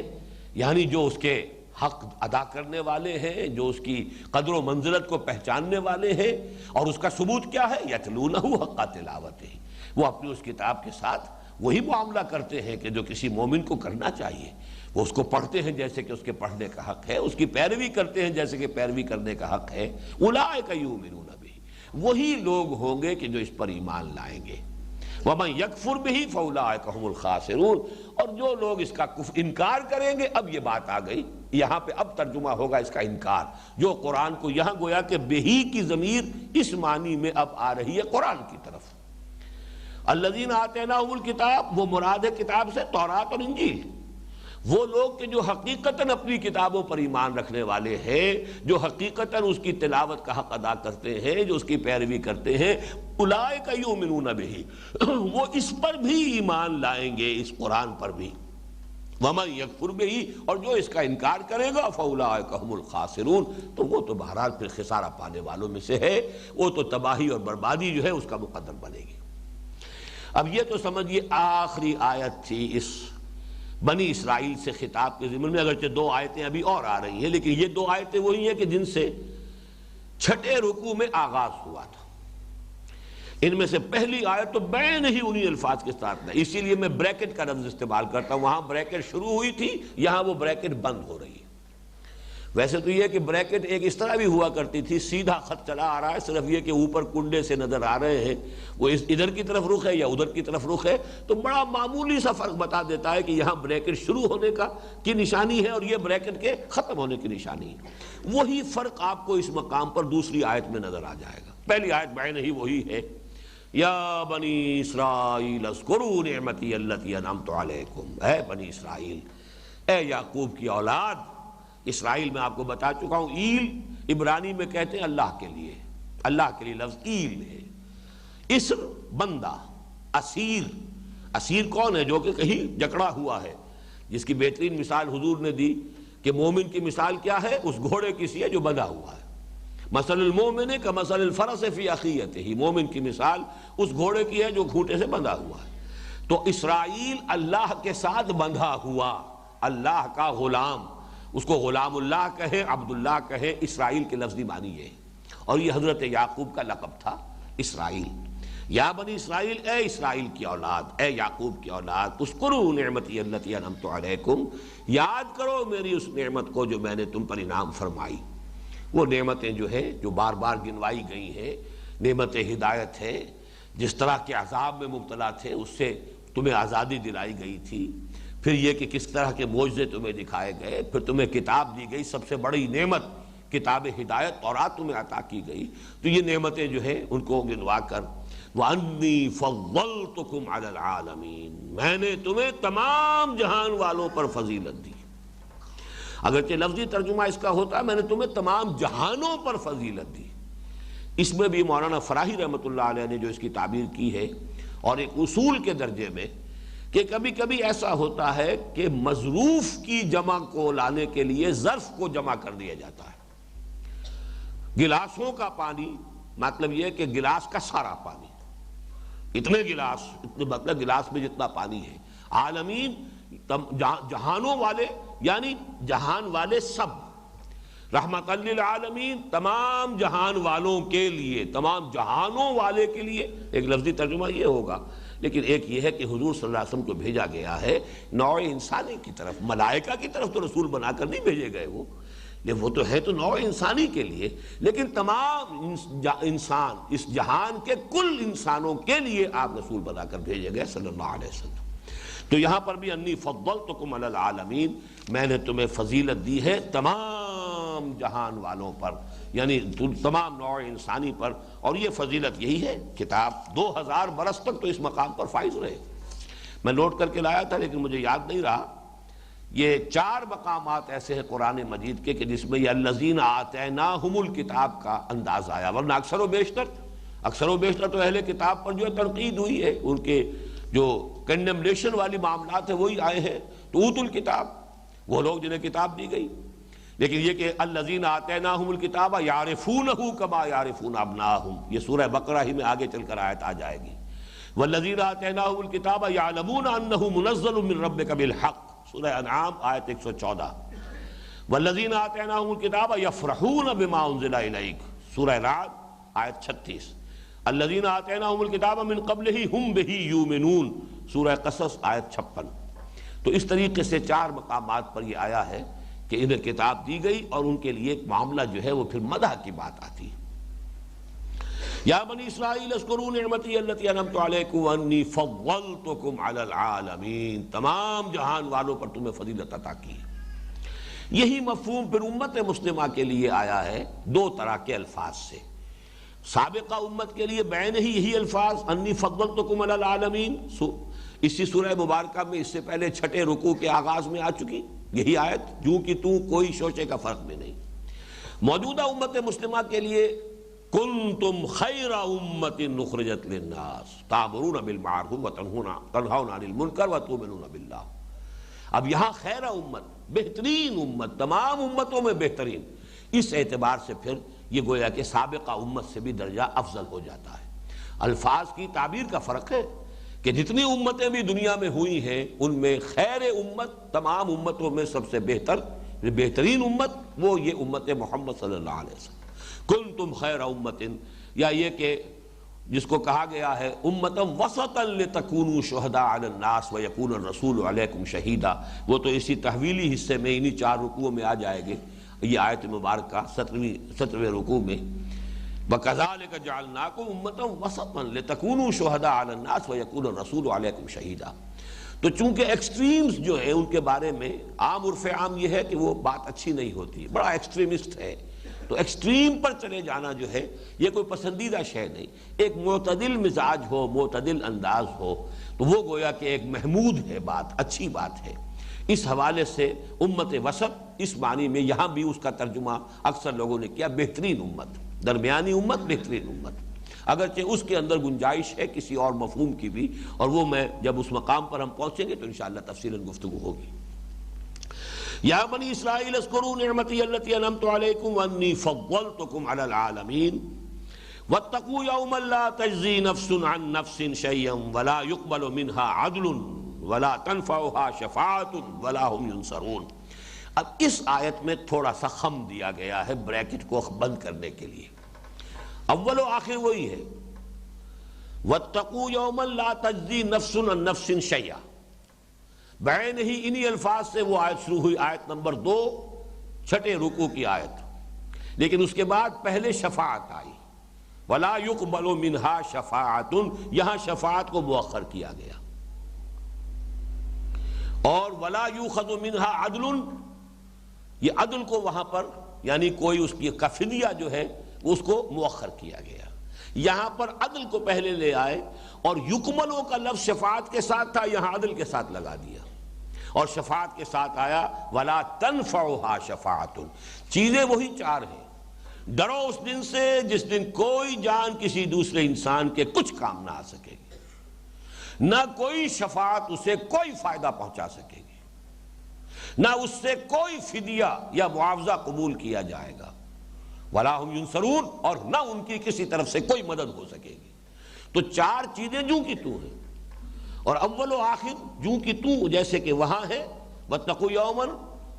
لا تجزی نفس عن نفس شیئا، یہی ہے کہ اس آیت میں ہے، چھٹے رکوع کی دوسری آیت، اور آخر میں ولا هم ينصرون، اسی پر وہ آیت ختم ہوتی ہے۔ درمیان میں صرف یہ کیا ہے، شفاعت کا ذکر وہاں ہے، ولا يقبل منها شفاعت ولا يؤخذ منها عدل، نہ تو شفاعت انہیں کو فائدہ پہنچائے گی یا قبول کی جائے گی ان کی جانب سے، نہ ہی کوئی فدیہ، کوئی معاوضہ۔ یہاں پر فرمایا ولا يقبل منها عدل، نہ کوئی بدل یا اس کا معاوضہ قبول کیا جائے گا، ولا تنفعها شفاعت، اور نہ ہی اسے کوئی شفاعت فائدہ پہنچائے گی۔ اس پر گفتگو اس مقام پر ہو چکی ہے تفصیل سے کہ شفاعت کے بارے میں قرآن مجید میں یہ دو انداز آپ کو ملیں گے، ایک ہے کیٹیگوریکل ڈینائل، بالکل نفی، کوئی شفاعت نہیں، اور ایک ہے الا کے ساتھ شفاعت، من ذا الذی یشفع عندہ الا باذنہ، اور وہاں تو در حقیقت اسی سورہ مبارکہ میں آیت الکرسی ہے۔ آیت الکرسی جو قرآن مجید کی عظیم ترین آیت جسے قرار دیا، حضور نے تمام آیات قرآنیہ کی سردار اسے قرار دیا ہے، اس آیت الکرسی سے پہلی آیت جو ہے اس میں شفاعت کی نفی ہے مطلق۔ یا ایھا الذین آمنوا انفقوا مما رزقناکم من قبل ان یاتی یوم لا بیع فیہ ولا خلۃ ولا شفاعۃ والکافرون هم الظالمون۔ تین چیزوں کی کیٹیگوریکل نفی کی گئی، اہل ایمان خرچ کر دو، لگا دو، کھپا دو اللہ کی راہ میں جو کچھ ہم نے تمہیں دیا ہے، اس سے پہلے کہ وہ دن آ جائے، من قبل ان یاتی یوم لا بیع فیہ، نہ اس میں کوئی بیع و شرع ہوگی کہ خرید و فروخت ہو، ولا خلۃ، نہ کوئی دوستی ہوگی، کوئی دوستی فائدہ نہیں پہنچائے گی، بلکہ دوستی کیا فائدہ پہنچائے گی؟ وہ تو دو مقامات پر قرآن مجید کہتا ہے کہ انسان کہے گا میرے والدین کو بھی جھونک دیا جائے، میرے بیوی بچوں کو بھی جھونک دیا جائے جہنم میں، مجھے بچا لیا جائے۔ اب اس سے آگے دوستی کس بلا کا نام ہے جب انسان اپنے قریب ترین عزیزوں کے بارے میں یہ کہے گا؟ سورہ عبس میں بھی موجود ہے اور سورہ معارج میں بھی موجود ہے، بالکل واضح الفاظ کے اندر۔ تو اس حوالے سے اس روز کوئی دوستی، کوئی رشتہ داری کوئی فائدہ نہیں پہنچائے گی، ولا شفاعت، نہ کوئی شفاعت ہوگی۔ وہاں شفاعت کی نفی مطلق ہو رہی ہے، کلی۔ یہ ایک انداز ہے، وہی ان دو آیتوں میں ہے، واتقوا یوما لا تجزی نفس عن نفس شیئا ولا يقبل منها شفاعة ولا يؤخذ منها عدل ولا هم ينصرون۔ واتقوا یوما لا تجزی نفس عن نفس شیئا ولا يقبل منها عدل ولا تنفعها شفاعة ولا هم ينصرون۔ ایک انداز الا کے ساتھ ہے، من ذا الذی یشفع عنده الا باذنہ، اور یہ حدیث اور یہ الفاظ جو ہیں اسی آیت الکرسی میں آ گئے ہیں جو اس آیت کے فوراً بعد ہے۔ ہاں، اللہ جس کے لیے چاہے گا اور جس کو چاہے گا شفاعت کی اجازت دے دے گا، اس پر وہ گفتگو پھر کریں گے انشاءاللہ اسی مقام پر جہاں یہ مضمون زیر بحث آئے گا۔ اس وقت جو اس آیت کا جو اصل ہے، ہر شے کی ایک امپورٹ ہے، کنوٹیشن ہے، اس کا ایک تاثر ہے جو قلب پر آنا چاہیے، اسی لیے یہ الفاظ آئے ہیں تاکہ قلب پر وہ اس کے اثرات وارد ہوں۔ کوئی شفاعت نہیں، یہاں تو در حقیقت کیٹیگوریکل نفی ہے۔ واتقوا یوما لا تجزی نفس عن نفس شیئا ولا يقبل منها عدل، عدل جو ہے بدل کو کہتے ہیں، برابری کی شے۔ یہ خطا ہوئی ہے، اس کے برابر گویا کہ کفارہ یہ میں دے رہا ہوں، یہ گناہ ہوا تھا، اس کی گویا کہ برابری کے درجے میں پھر کفارہ ہو جائے گا۔ خاص طور پر سورہ مائدہ میں جب آیا ہے کہ اگر احرام کی حالت میں اگر کہیں شکار کر بیٹھے انسان تو اس کا جو پھر ہرجانہ ہے، جو کفارہ ہے، وہ اسی جیسا جانور، اسی کی طرح کا، اگر کوئی ہرن آپ نے شکار کر لیا تو کوئی بکری یا بھیڑ یا بینڈا جو ہے وہ اس کی جگہ پر کفارہ ہو جائے گا، کفارے میں اس کی قربانی دینا جو ہے۔ لیکن اگر نیل گائے کی ہے یا کوئی اور اسی سائز کا جانور تو پھر گائے دینی پڑے گی۔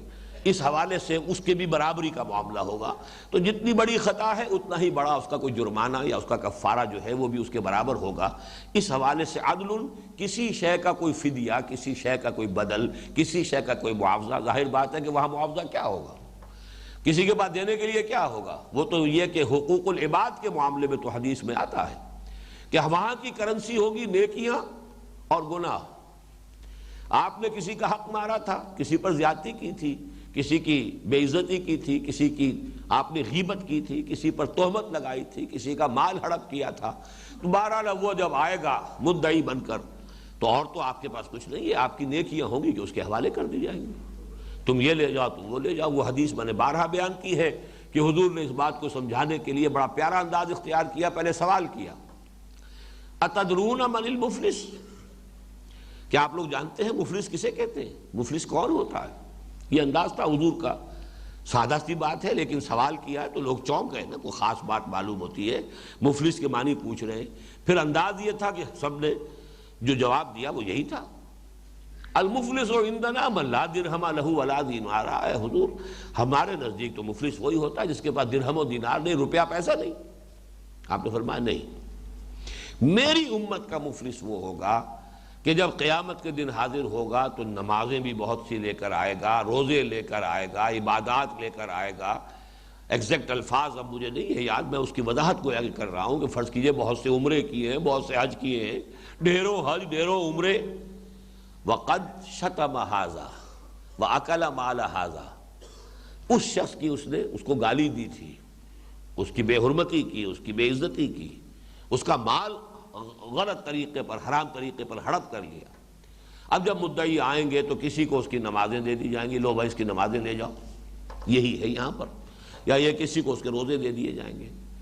ساری نیکیاں ختم ہو جائیں گی، مدعی باقی ہوں گے۔ جنہیں دنیا میں عادت ہوتی ہے اس قسم کی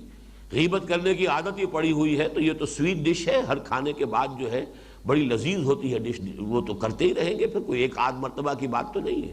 مدعی آئیں گے، وہ ساری عبادتوں کا ان کا جو ہے وہ انبار ختم ہوا، اس کے باوجود ابھی مدعی باقی ہوں گے، تو اب ریورس گیئر لگے گا، ان کے گناہ اس کے کھاتے میں ڈلنے شروع ہوں گے، اس کے اعمال کے پلڑے کے اندر۔ بھائی تمہاری یہ خطا تھی، یہ غلطی تھی، یہ گناہ تھی، گناہ تم نے کیا تھا، اس نے تم پر یہ زیادتی کی تھی، تمہارا یہ گناہ اس کے حساب میں ڈالتے ہیں، یہاں تک کہ وہ دوسروں کے گناہوں کے بوجھ تلے گر کر اور دب کر جہنم میں جھونک دیا جائے۔ یہ معاملہ ہے جو کہ بین الانسانی معاملات ہیں، معاملات کے ضمن میں جو بھی کوتاہیاں ہوں گی وہ تو لازماً اس کا جو ہے ڈیبٹ کریڈٹ کا معاملہ ہو کر رہے گا، اور وہ ہوگا صرف نیکیوں اور گناہوں کا تبادلہ، اس کے سوا وہاں کوئی اور کرنسی نہیں۔ باقی یہ ضرور ہے کہ اللہ تعالیٰ نے بڑی شفقت اور رحمت فرمائی ہے، جہاں تک اپنے حقوق کا معاملہ فرمایا کہ وہ میں معاف کر دوں گا۔ اگر شرک نہیں ہے، ایک شخص سے خطا ہو رہی ہے، اللہ تعالیٰ ان اللہ لا یغفر ان یشرک بہ، اسے تو ہرگز نہیں بخشے گا کہ شرک کرے اس کے ساتھ، لیکن یہ کہ اس سے کم تر جو بھی خطائیں ہیں، ایک شخص ہے کم ہمت انسان ہے، قوت ارادی کمزور ہے، کسی شے کو چھوڑنا چاہتا نہیں چھوڑ پا رہا، نماز پڑھنا چاہتا ہے پھر بھی کمی رہ گئی ہے، کوئی اس میں کمی رہ گئی ہے، یہ جو حقوق اللہ کے معاملات ہیں اس میں اللہ تعالیٰ جو ہے بہرحال خردہ گیری کا معاملہ اس میں اللہ نہیں کریں گے، بلکہ اللہ تعالیٰ کی طرف سے اس کے بارے میں یغفر ما دون ذلک لمن یشاء، اس سے کم تر جو گناہ ہے وہ جس کو چاہے گا اللہ تعالیٰ بخش دے گا، لیکن حقوق العباد اللہ تعالیٰ معاف نہیں فرمائیں گے، وہاں تو در حقیقت لین دین ہو کر رہے گا۔ بہرحال ان دو آیات پر کہ جن دو آیات سے یہ سلسلہ کلام شروع ہوا تھا چھٹے رکوع سے، دوبارہ تازہ کر لیجئے، اب صرف 1-2 منٹ باقی ہیں تاکہ پھر جو اصل تحویلی مضمون ہے وہ ہم اب اگلے ہی سیشن سے شروع کریں، کہ یہ جو سورہ بقرہ میں 4 رکوع تمہیدی، جن میں سے پہلے 3 قسم کے انسانوں کے کردار کا نقشہ پیش کر دیا گیا، وہ لوگ جو قرآن پر ایمان لائے، جنہوں نے اس سے استفادہ کیا، ان کے کیا ہے خد و خال، ان کی سیرت کے کردار کے وہ واضح کیے گئے۔ وہ لوگ جو کفر پر اڑ گئے، سواء علیہم انذرتہم ام لم تنذرہم لا یؤمنون، ان کا معاملہ صرف 1-2 آیتوں کے اندر بیان کر دیا۔ پھر تفصیل سے گفتگو ہوئی ہے وہ کہ جو کہتے تو ہیں کہ ہم ایمان لاتے ہیں، وَمِنَ النَّاسِ مَن يَقُولُ آمَنَّا بِاللَّهِ وَبِالْيَوْمِ الْآخِرِ وَمَا هُم بِمُؤْمِنِينَ، وہ مومن نہیں۔ انہی میں منافقین تھے، انہی میں سے کچھ یہودی تھے جو مدعی تھے کہ بھارا ہم بھی مومن ہیں، ہمیں بھی مومن تسلیم کرو، ہم بھی اللہ کی توحید کو تسلیم کرتے ہیں، سینکڑوں نبیوں کے ماننے والے ہیں، چلیے زیادہ یہی ہے نا کہ ہم نے صرف محمد کو نہیں مانا صلی اللہ علیہ وسلم، لیکن یہ کہ آپ ہمیں 98% مسلمان مان لیں، 99% مان لیں، 95% مان لیں، ماننا تو پڑے گا۔ تو ان دونوں پر وہ رکوع جو ہے دوسرا وہ اپلیکیبل ہے۔ پھر تیسرے اور چوتھا رکوع یہ قرآن مجید کی دعوت اور اس کے فلسفے پر، یوں سمجھیے کہ مکی قرآن کا لب لباب۔ تیسرے رکوع میں دعوت اور چوتھے رکوع میں فلسفہ قرآن، فلسفہ خلافت کی بنیاد، خیر و شر کی کشاکش جو دنیا میں رہی ہے، ابلیس اور اس کی ذریت معنوی و سلبی اور حضرت آدم اور ان کی اولاد کے درمیان جو مخاصمت، جو دشمنی ازل سے چلی آ رہی ہے اور قیامت تک جاری رہنی ہے، اس کی بنیاد یہ سارا جو ہے چوتھے رکوع، پانچویں رکوع سے شروع ہو گیا خطاب سابقہ امت مسلمہ سے۔ لیکن پہلا رکوع پانچواں وہ دعوت پر مشتمل ہے، اور وہ 7 آیات کسی بھی سابقہ امت مسلمہ کو دعوت دینے کے لیے، مسلمانوں میں تجدید ایمان کی دعوت برپا کرنے کے لیے، وہ گویا کہ ہمارے لیے سب سے زیادہ نمایاں ایک ہدایت، جامع ترین ہدایت ہے۔ اس کے بعد چھٹے رکوع سے لے کر اور یہ 15ویں رکوع کی 2 ابتدائی آیات تک، یہ 9 سوا 9 رکوع، یہ ہے ملامت کا حصہ۔ ان پر جو بھی قرارداد فرد جرم جو ہے وہ عائد کی گئی ہے، یہ تمہاری غلطیاں، یہ تمہاری گمراہیاں، یہ عقیدے کی، یہ عمل کی، یہ تمہاری ناشکریاں، اس کے نتیجے میں تمہیں معزول کیا گیا اس مقام سے جس پر تم 2000 برس تک فائز رہے ہو۔ پھر نوٹ کر لیجئے، سن کے حساب سے تقریباً 1400 قبل مسیح میں تورات عطا کی گئی ہے، اور 610 عیسوی میں حضرت عیسیٰ کے 600 برس بعد قرآن کا نزول شروع ہوا ہے۔ تحویل قبلہ تک یوں سمجھیے کہ ابھی وہ سابقہ امت جو ہے اپنے مقام پر فائز تھی، اسی لیے حضور صلی اللہ علیہ وسلم اور مسلمانوں سے بھی 16 مہینے ان کے قبلے کی طرف رخ کر کے نماز پڑھوا دی گئی۔ تحویل در حقیقت جو ہوئی ہے کہ وہ امت اب معزول، یہ نئی امت اس مقام پر فائز کی جا رہی ہے، اس کے لیے سمبل تحویل قبلہ، اب رخ بدل جائے گا۔ اس تحویلی سلسلے کی بحث جو ہے وہ اگلی آیت سے شروع ہو رہی ہے، جو انشاءاللہ ابھی ہم چند منٹ کے بعد اس دوسرے سیشن میں پڑھیں گے۔ اقول قولی ھذا واستغفر اللہ لی ولکم ولسائر المسلمین والمسلمات۔ جیسا کہ میں نے بتا دیا تھا پچھلی مرتبہ آپ کو، بس 2-3 منٹ کا وقفہ ہوگا اور اس کے بعد ہم اگلا حصہ شروع کرنے والے ہیں۔ الحمدللہ الحمدللہ وکفی والصلاة والسلام علی عبادہ الذین اصطفی، خصوصاً علی افضلہم وخاتم النبیین محمد الامین وعلی آلہ وصحبہ اجمعین۔ اما بعد فاعوذ باللہ من الشیطان الرجیم، بسم اللہ الرحمن الرحیم۔ وَإِذِ ابْتَلَىٰ إِبْرَاهِيمَ رَبُّهُ بِكَلِمَاتٍ فَأَتَمَّهُنَّ قَالَ إِنِّي جَاعِلُكَ لِلنَّاسِ إِمَامًا قَالَ وَمِن ذُرِّيَّتِي قَالَ لَا يَنَالُ عَهْدِي الظَّالِمِينَ إِلَىٰ قَوْلِهِ تَعَالَىٰ رَبَّنَا وَابْعَثْ فِيهِمْ رَسُولًا مِّنْهُمْ يَتْلُو عَلَيْهِمْ آيَاتِكَ وَيُعَلِّمُهُمُ الْكِتَابَ وَالْحِكْمَةَ وَيُزَكِّيهِمْ انک انت العزیز الحکیم۔ صدق اللہ العظیم۔ رب اشرح لی صدری ویسر لی امری واحلل عقدۃ من لسانی یفقہوا قولی۔ اللہم ربنا الہمنا رشدنا واعذنا من شرور انفسنا۔ اللہم ارنا الحق حقا وارزقنا اتباعہ وارنا الباطل باطلا وارزقنا اجتنابہ، آمین یا رب العالمین۔ جیسے کہ بہت مرتبہ عرض کیا جا چکا ہے، سورہ بقرہ کے نصف اول کا اب یہ تیسرا حصہ ہے، جو ہم کہیں گے عمومی انداز میں تو 4 رکوعوں پر مشتمل ہے، اگرچہ اس میں سے 2 آیتیں منہا کرنی ہوں گی، اس لیے کہ بارہا میں عرض کر چکا ہوں کہ جو رکوعوں کی جو تقسیم ہوئی ہے یہ حضور کے زمانے میں نہیں تھی، یہ تقسیم بعد میں ہوئی ہے، بنو امیہ کا ابتدائی دور، اور حجاج ابن یوسف جو ویسے تو بہت بدنام شخص تھا، بہت ظالم اور جابر انسان تھا، بہت سے تابعین جو ہے نہایت جو صالحین میں سے تھے ان کو اس نے شہید کیا ہے، وہ سیاسی مقاصد کی بنا پر۔ بہرحال بعض خدمات بھی اس کی ہیں، جیسا کہ پچھلے ہی نشست میں بات زیر بحث آئی تھی، جس میں جو خیر ہے اس کو بھی مانیے، جو شر ہے اس کو بھی پہچانیے۔ تو بہرحال قرآن مجید کے ضمن میں اس کی ایک خدمت بڑی عجیب ہے، جیسے یہ خدمت جو ہے ہمارے اس دور میں بھی جو جمال عبد الناصر مصر کے صدر تھے، ان کے ہاتھوں یہ اللہ تعالیٰ نے ایک خدمت جو ہے قرآن مجید کی کروا لی۔ ویسے بہرحال ان کے جو بھی نظریات تھے، جو افکار تھے، عروبہ، عربزم، عرب نیشنلزم، اس کے بہت بڑے پرچارک تھے۔ کہتے ہیں کہ انہوں نے یہ نعرہ بھی لگایا تھا، نحن ابناء الفراعنہ، بڑے فخر کے ساتھ، ہم فرعونوں کی نسل سے ہیں۔ بہرحال وہ ایک پہلو تھا، لیکن دوسرا پہلو یہ کہ چونکہ بہت بڑا فتنہ تھا جو اٹھا تھا، اسرائیلیوں نے، یہ جو ریاست بن گئی ان کے حوالے سے اسرائیلی کہہ رہا ہوں، حکومت اسرائیل نے بہت بڑی یوں سمجھیے سازش کے طور پر قرآن پر حملہ کیا تھا۔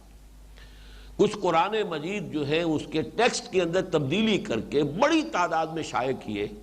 اور خاص طور پر افریقی ممالک میں ان کو پھیلا دیا۔ یہ گویا کہ قرآن مجید کے متن کو محفوظ رکھنے کی جو اللہ تعالیٰ نے جو ذمہ داری اپنے اوپر لی تھی، یہ گویا کہ اس کے خلاف ایک بہت بڑی کوشش تھی۔ ظاہر ہے کہ اگر وہ برقرار رہ جائے، کچھ عرصے کے بعد 10-15 سال کے بعد کوئی شخص کہے گا لو جی یہ قرآن بھی تو آخر یہ بھی چھپا ہوا ہے نا، اس کے اندر تو یوں لکھا ہے۔ وہ جو ایک سرٹنٹی ہے قرآن مجید کی اور اس کے ٹیکسٹ کے بارے میں یہ ہے کہ وہ کرپٹ نہیں ہوا ہے، انٹیگریٹی اس کے ٹیکسٹ کی، وہ تو ساری بات ختم ہو جاتی۔ تو صدر ناصر نے پھر قرآن مجید کی ترتیل کی، پورے قرآن مجید کے جو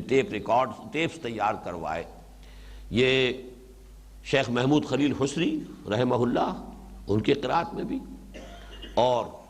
شیخ عبدالباسط عبدالصمد پورے قرآن کی ترتیل کے، تاکہ یہ کہ وہ ریکارڈ پھیلا دیے جائے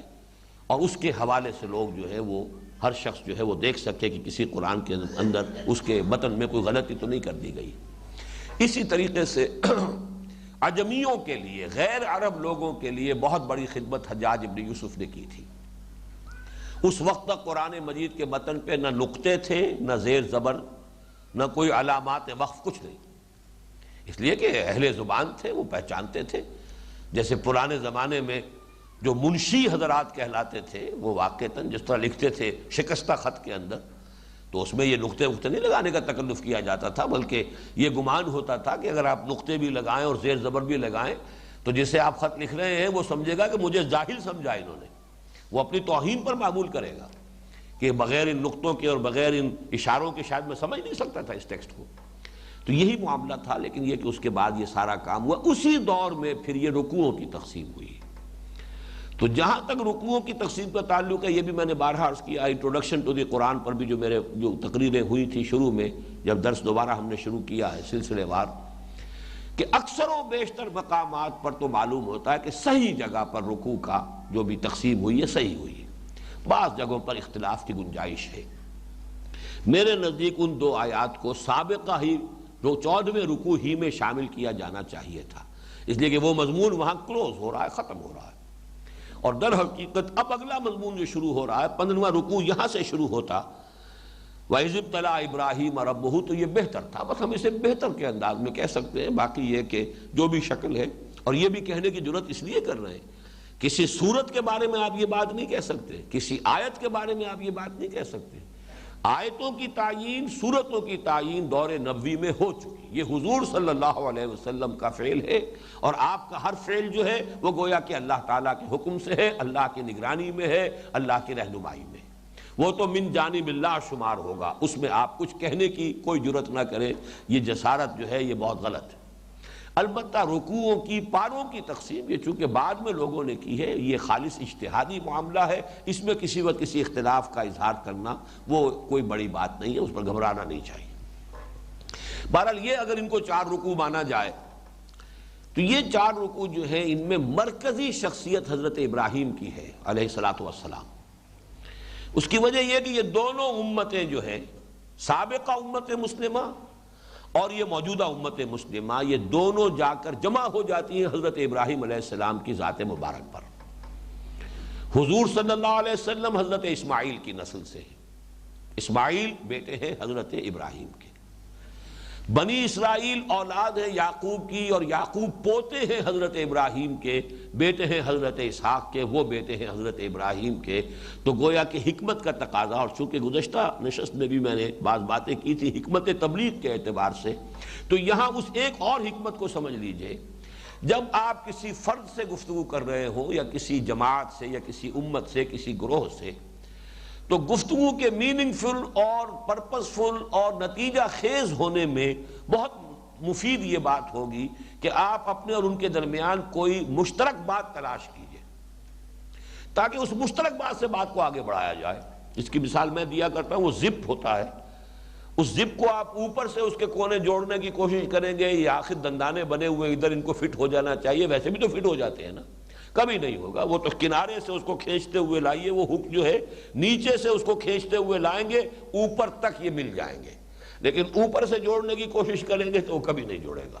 تو بالکل اس مثال کو ذہن میں رکھیے کہ جس سے بھی آپ بات کر رہے ہیں پہلے یہ دیکھیے کہ آپ کے اور اس کے مابین کوئی چیز کہیں تو جا کر قدر مشترک کوئی ہوگا۔ اگر فرض کیجئے ہندوؤں کے ساتھ کوئی اور شے قدر مشترک نہیں بنتی تو آخر آدمیت، انسانیت تو قدر مشترک ہے۔ آج ایک نئی تحقیق ہوئی، حضرت نوح علیہ السلام کے ماننے والے ہیں، یہ جو ان کے منو جو ہے مہانو، یہ مہانو حضرت نوح علیہ السلام کا تذکرہ ہے۔ اگر یہ بات ہو جائے، اسٹیبلش ہو جائے، اس کو واضح طور پر بیان کیا جائے تو یہ گویا کہ ایک نقطہ اشتراک بنتا ہے کہ حضرت نوح علیہ السلام کے حوالے سے بات شروع کیجئے کہ وہ بھی اللہ کے نبی تھے، بات پہنچانے میں آپ کو سہولت ہو جائے گی۔ تو اب یہاں پر بنی اسرائیل اور بنی اسماعیل، ان دونوں میں جو قدر مشترک بنتی ہے وہ شخصیت حضرت ابراہیم علیہ السلام کی، لہذا پہلے اب ان کی شخصیت کو اجاگر کیا جا رہا ہے۔ تمہارے بھی جد امجد وہ، ان کے بھی جد امجد وہ۔ وَإِذِ ابْتَلَىٰ إِبْرَاهِيمَ رَبُّهُ بِكَلِمَاتٍ فَأَتَمَّهُنَّ، اور یاد کرو جبکہ آزمایا ابراہیم کو اس کے رب نے بہت بڑی بڑی باتوں میں، تو اس نے ان سب کو پورا کر دیا۔ یہ حضرت ابراہیم علیہ السلام کی شخصیت اور ان کی زندگی میں نہیں سمجھتا کہ اس کو سم اپ کیا جا سکتا ہے اس سے زیادہ خوبصورت جامع الفاظ میں، مختصر ترین الفاظ۔ ویسے تو قرآن کا فلسفہ یہ ہے کہ انسانی زندگی جو دنیاوی زندگی ہے، ویسے تو انسانی زندگی بہت طویل ہے، تو اسے پیمانہ امروز و فردا سے نہ ناپ، جاویداں پہم دواں ہر دم جواں ہے زندگی۔ لیکن اس زندگی کا تھوڑا سا حصہ جو کاٹا گیا ہے موت کا وقفہ درمیان میں ڈال کر، یہ جو 30 سال 40 50 60 سال کا جو یہ وقفہ ہے، یہ ہے امتحان کے لیے۔ تو گویا کہ فلسفہ زندگی اسلام کا اور قرآن کا یہ ہے کہ یہ دنیاوی زندگی ایک امتحانی پیریڈ ہے، امتحانی وقفہ ہے۔ قل تمہیں ہستی سے تو ابراہ مانند حباب، اس زیاں خانے میں تیرا امتحان ہے زندگی۔ اور اسی کو قرآن نے کہا ہے الذی خلق الموت والحیات لیبلوکم ایکم احسن عملا، جس نے یہ موت اور حیات کا یہ سلسلہ اس لیے بنایا، موت درمیان میں ڈال کر تمہاری زندگی کو 2 حصوں میں تقسیم کر دیا۔ ایک حصہ یہ دنیا کی زندگی ہے اور ایک حصہ جو ہے وہ اخروی زندگی ہے۔ یہ تقسیم کیوں کی گئی؟ لِيَبْلُوَكُمْ أَيُّكُمْ أَحْسَنُ عَمَلًا، کہ یہ جو چنک ہے 30 40 50 60 70 برس کا، اس میں تمہیں آزمائے کہ کون ہے تم میں سے بہتر عمل کرنے والے۔ تو گویا کہ حیات دنیاوی کی غرض و غایت امتحان ہے۔ یہ امتحان جو ہے حضرت ابراہیم علیہ السلام کی زندگی میں جس انداز میں آیا ہے، ظاہر ہے ایک امتحان پاس کریں گے تو اگلے کا امکان ہے، پہلے امتحان میں رہ گئے اب آگے اور امتحان کس نے لے لے۔ پرائمری پاس کریں گے تو ہائی اسکول میں جائیں گے، پھر اور امتحان پر امتحان آئیں گے، پھر میٹرک پاس کریں گے تو کالج میں جائیں گے۔ اس حوالے سے وہ ایک ایک کر کے امتحانات پورے کرتے چلے گئے، ایک ایک آزمائش میں پورے اترتے چلے گئے اور ان سب کو پورا کر دیا۔ اس ضمن پر آج سے لگ بھگ میں سمجھتا ہوں 20 سال پہلے کی بات ہے، وہ چند میری تحریریں جو مجھے بھی پسند ہے، جن میں ایک انداز جو ہے وہ آورد کا نہیں آمد کا ہے، وہ چند ہی تحریریں ہیں،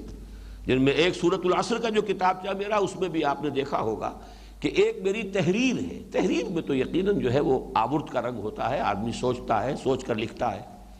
اور ایک تقریر ہو، تقریر جو ہے اس کے اندر ایک آمد کا انداز ہوتا ہے۔ لیکن بعض اوقات تحریر جو ہوتی ہے اس کے اندر بھی آمد، تو سورۃ العصر پر میری تحریر جو ہے اس کتابچے میں، وہ اس میں مجھے بھی وہ بہت پسند ہے، آمد کا انداز ہے، ایک روانی کے ساتھ ایک خیالات آتے ہیں غیب سے، یہ خیال جو یہ مضامی خیال میں، اور غالب سریر خامہ نوائے خروش ہے، تو یہ اسی انداز میں ہے کہ وہ باتیں اسی طرح کی ایک تحریر ہے میری حضرت ابراہیم علیہ السلام کے بارے میں۔ اور عجیب اتفاق ہے کہ یہاں بھی ایک کتاب چاہے اس میں ایک تقریر بھی ہے میری، حج کی حکمت کیا ہے اور عید الاضحیٰ کی حکمت کیا، اور ایک وہ تحریر جو ہے وہ مجھے بہت پسند ہے، بہت مختصر، لیکن حضرت ابراہیم علیہ السلام کی زندگی میں امتحانات جس تدریج اور ترتیب سے آئے ہیں، اللہ تعالیٰ نے ایک خاص وقت میں جس کے لیے میرے ذہن کو کھولا، دل کو کھولا، قلم کو کھولا، رواں کیا، اور وہ بات بڑی خوبصورتی سے وہاں بیان ہو گئی۔ میں اس کا حوالہ دے رہا ہوں کہ وہ اس ایک آیت کی گویا کہ شرح ہے۔ اب جو مجھے یاد آ رہا ہے ابھی حال میں تو میں نے نہیں پڑھا ہے اسے، کہ سب سے پہلا امتحان ہے عقل اور فطرت کا امتحان۔ یہ جو عقل انسانی، فطرت انسانی، یہ جو اللہ تعالیٰ نے دے کر بھیجا ہے، دس از دی گیون ہر انسان کے لیے، لیکن یہ کہ اس عقل و فطرت کا امتحان کیا ہے؟ اس مادی دنیا میں رہتے ہوئے غیب کے پردوں میں، جبکہ حقائق اصل جو ہیں ہماری نگاہوں سے چھپے ہوئے ہیں، غیب کا پردہ ہمارے اور ان کے درمیان حائل ہے۔ اور پھر یہ کہ جیسا ماحول ہوگا اس کے اعتبار سے عقل کا یہ امتحان اور مشکل سے مشکل تر ہو جائے گا۔ حضرت ابراہیم کے زمانے میں یوں سمجھیے کہ ظلمات بعضها فوق بعض، ہر نوع کا شرک موجود تھا۔ بت پرستی کا شرک موجود، ستارہ پرستی کا شرک موجود، پھر وہ جو سیاسی شرک ہے، بادشاہ کہہ رہا ہے کہ میں خدا ہوں، ساورنٹی کا تصور، یہ جو سیاسی شرک ہے یہ بھی پورے طور پر موجود، ہر طرح کا شرک موجود۔ اور اس ماحول میں اس نوجوان کی آنکھ کھلی ہے، اس نے اپنے عقل اور شعور اور اپنی فطرت کے اشاروں اور اپنی خود جو ان کی روح کی گہرائیوں میں جو شہادتیں تھیں ان کو ریڈ کیا ہے اور توحید خالص تک پہنچ گئے۔ انی وجہت وجہی للذی فطر السماوات والارض حنیفا، ہر طرف سے یکسو ہو کر، کوئی معبود نہیں، کوئی اور نہیں عبادت کے لائق، میں نے تو یکسو ہو کر اپنا رخ اس ہستی کی طرف کر دیا ہے جس نے آسمان اور زمین کی تخلیق فرمائی۔ پہلے امتحان میں کامیاب ہو گئے، عقل اور فطرت کا امتحان پاس کر لیا۔ اس کے بعد اب آتا ہے ہمت، عزیمت اور ارادے کا امتحان۔ کتنے پانی میں ہے آدمی، صلابت کردار کتنی کچھ ہے، کوئی موم کی ناک ہے کہ جو جدھر چاہے موڑ دے، حالات کے دباؤ سے خم کھا جانے والا ہے یا خم ٹھوک کر برے سے برے حالات کے اندر کھڑے رہنے والا ہے۔ یہ ہے امتحان، پے بپے امتحان ہوئے۔ موب کو فیس کیا ہے، سارے بت ان کے توڑ کر رکھ دیے، ریزہ ریزہ چور چور کر دیا۔ اب جو موب آیا ہے اسے فیس کیا ہے، اور فیس ہی فیس نہیں کیا، چپ کرا دیا ہے۔ فرجعوا الی انفسہم، ایک کو چونکہ چھوڑ دیا تھا، حکمت یہ برتی، ایک کو رہنے دیا صحیح و سالم، بڑا جو تھا ان میں سے، اور وہ تیشا جن سے سب کو توڑا تھا وہ بھی اس کے کندھے کے اوپر لٹکا دیا۔ اب وہ آئے ہیں، پوچھو اس سے، سرکمسٹانشل ایویڈنس تو یہ بتا رہا ہے کہ اس نے توڑا ہے، اس لیے کہ جو آلہ جو واردات ہے وہ بھی اس کے پاس سے برآمد ہو رہا ہے، اس کے کندھے کے اوپر رکھا ہوا ہے، پوچھو اس سے۔ اب ان کا تم جانتے ہو یہ بولتے نہیں، اف لکم ولما تعبدون، اب کہا حملہ کیا ہے تو تف ہے تم پر اور تمہارے معبودوں پر۔ جو بول نہ سکے، جو بات نہ کر سکے، جو اپنے آپ کو ڈیفینڈ نہ کر سکے، ان کو تم نے خدا سمجھا ہوا۔ لیکن اس کے لیے کتنی جرأت کی ضرورت تھی، کتنی ہمت کی ضرورت تھی۔ یہ کلمہ جو ہے اس کو کہہ دینا بڑی جرأت رندانہ کی بات ہے، اور اس موب کے سامنے ذرا تصور کیجئے، ہندوستان میں، متھرا میں، بنارس میں، کسی اور جگہ ایسا کوئی حادثہ ہو جائے، کیا ہوگا اس وقت؟ قیامت برپا ہوگی۔ پھر باپ سے آپ نے کہا واہجرنی ملیہ، میری نگاہوں سے دور ہو جاؤ ورنہ میں رجم کر دوں گا۔ گھر بار چھوڑا، دربار میں پیشی ہوئی، وہاں آنکھوں میں آنکھیں ڈال کر بات کی ہے، حاج ابراہیم فی ربہ ان آتاہ اللہ الملک۔ اب شہنشاہ کا جبروت، اس کی شان و شوکت، اور یہ اللہ کا بندہ کھڑا ہے، لیکن جیسے آنکھوں میں آنکھیں ڈال کر بات کی ہے، محاجہ کیا ہے، حجت پوری کی پوری جو ہے دلائل کے ساتھ اس کی بات کو غلط ثابت کیا ہے، جس کا نتیجہ پھر یہ نکلا جیسے وہ موب ہکا بکا ہو کے رہ گیا تھا۔ جواب کیا دیں ہم اس کو؟ اپنے دلوں میں جھانکا انہوں نے، بات تو یہی ٹھیک کہہ رہا ہے، تم ہو غلط راستے پر، لیکن بہرحال ماننا تو نہیں ہے اس کو۔ اسی طرح وہ نمرود جو ہے، فَبُہِتَ الَّذِي كَفَرَ، مبہوت ہو کر رہ گئے۔ اچھا خدائی کا دعویٰ ہے تو میرا رب وہ ہے جو سورج کو مشرق سے نکالتا، تم مغرب سے نکال کے دکھاؤ۔ اب یہ کہ وہ دلیل کیا تھی، مناظرہ، ایک فن مناظرہ جو ہے اپنی جگہ پر ایک علیحدہ شے ہے۔ وہ یہ ہے کہ آپ خصم کہلاتا ہے مناظرے کے اندر، خصم دشمن کو کہتے ہیں، کہ خصم کو چپ کرانا ہے۔ اصل میں مناظرہ میں قائل کرنا پیش نظر نہیں ہوتا، کوئی مناظر کبھی اپنے اس خصم کو جو اس کے مقابلے میں آیا ہوا ہے اسے قائل کرنے کی کوشش نہیں کرتا، قائل کرنے کی کوشش کرے گا مار کھا جائے گا۔ وہاں تو یہ چپ کرنا ہے اس کو، وہ چپ کرنے والی بات تھی۔ فَبُہِتَ الَّذِي كَفَرَ، ایک بات میں تو اس نے کہا، جب حضرت ابراہیم نے فرمایا میرا رب وہ ہے جو زندہ رکھتا ہے اور مارتا ہے، ربی الذی یحیی و یمیت، کہا اچھا لو میں کر کے دکھاتا ہوں۔ دو آدمی جو ہے قید خانے سے بلوائے، دونوں قیدی تھے، دونوں کو سزائے موت کا حکم ہو چکا تھا، ایک کو کہا میرا اختیار ہے چلو جاؤ تمہیں میں نے معاف کیا، تمہیں زندہ رکھا، دوسرے کی گردن اسی میں توڑوا دی، دیکھو میں نے جس کو چاہا زندہ رکھا، جس کو چاہا مارا۔ اب اس کے بعد آخری بات ترب کا پتہ کہیے، ٹھیک ہے پھر میرا رب وہ ہے جو سورج کو مشرق سے نکال رہا ہے، فَأْتِ بِهَا مِنَ الْمَغْرِبِ فَبُهِتَ الَّذِي كَفَرَ۔ پھر جو بات ہوئی ہے ڈالیے اس کو آگ کے اندر ڈالو، جلاؤ اس کو، پتہ چل جائے گا، ہوش ٹھکانے آ جائیں گے۔ اور اس کا ایک نقطہ بہت کم لوگوں پر واضح ہے، قرآن مجید یہ کہتا ہے کہ اس پر بھی وہی لوگ جو ہے ناکام ہوئے۔ کیوں ناکام ہوئے؟ کس بات میں ناکام ہوئے؟ ان کا مقصد کیا تھا؟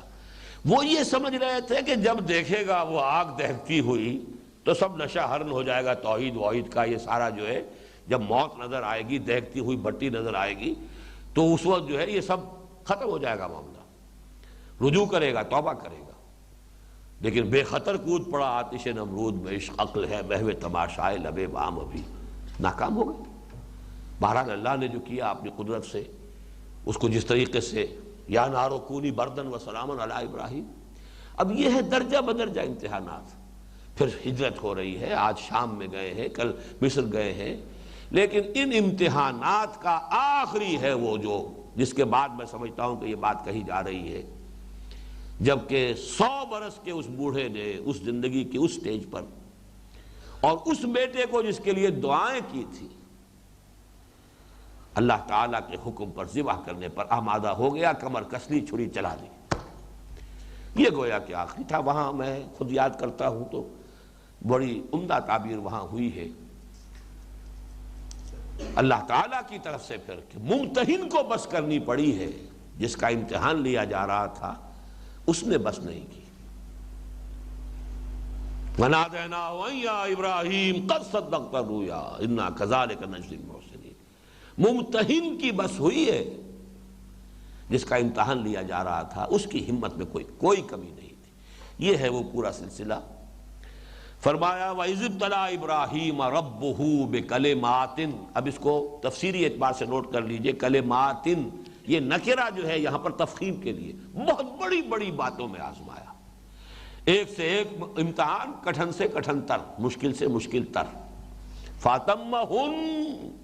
اس نے ان سب کو پورا کر دیا، سب میں پورا اترا۔ قال انی جاعلک للناس اماما، فرمایا اے ابراہیم اب میں تمہیں نوع انسانی کا امام بنانے والا، امامت کے منصب پر فائز۔ یہ لفظ ذرا نوٹ کیجئے، امامت اور خلافت۔ اسی سورہ بقرہ کا وہ جو تمہیدی حصہ تھا اس میں خلافت کا تذکرہ ہے، یہاں امامت۔ ابراہیم کو خلافت کا زیادہ تعلق دنیا میں حکومت اور غلبے اور اقتدار سے ہے، امامت کا زیادہ تعلق ہدایت، علم اور معرفت سے ہے۔ ان دونوں چیزوں کو علیحدہ علیحدہ نوٹ کر لیجیے۔ ابراہیم کی کہیں کوئی حکومت قائم نہیں ہوئی، ابراہیم کی وہ حیثیت جو خود ان کی اپنی نسل کے اندر آگے چل کر داؤد اور سلیمان کی ہو گئی علیہ السلام، وہ حضرت ابراہیم کی کبھی نہیں ہوئی۔ امامت یہاں پر در حقیقت سمجھیے کہ امامت کا تعلق ہے عقلی، علمی، روحانی رہنمائی، ہدایت، علم اور معرفت کے اندر لوگوں کے امامت، اصل امامت یہ ہے، وہ خلافت ہے۔ اور اس خلافت کا تعلق، یہ میں نے کئی مرتبہ عرض کیا ہے، اس خلافت کی اساس علم الاسماء ہے۔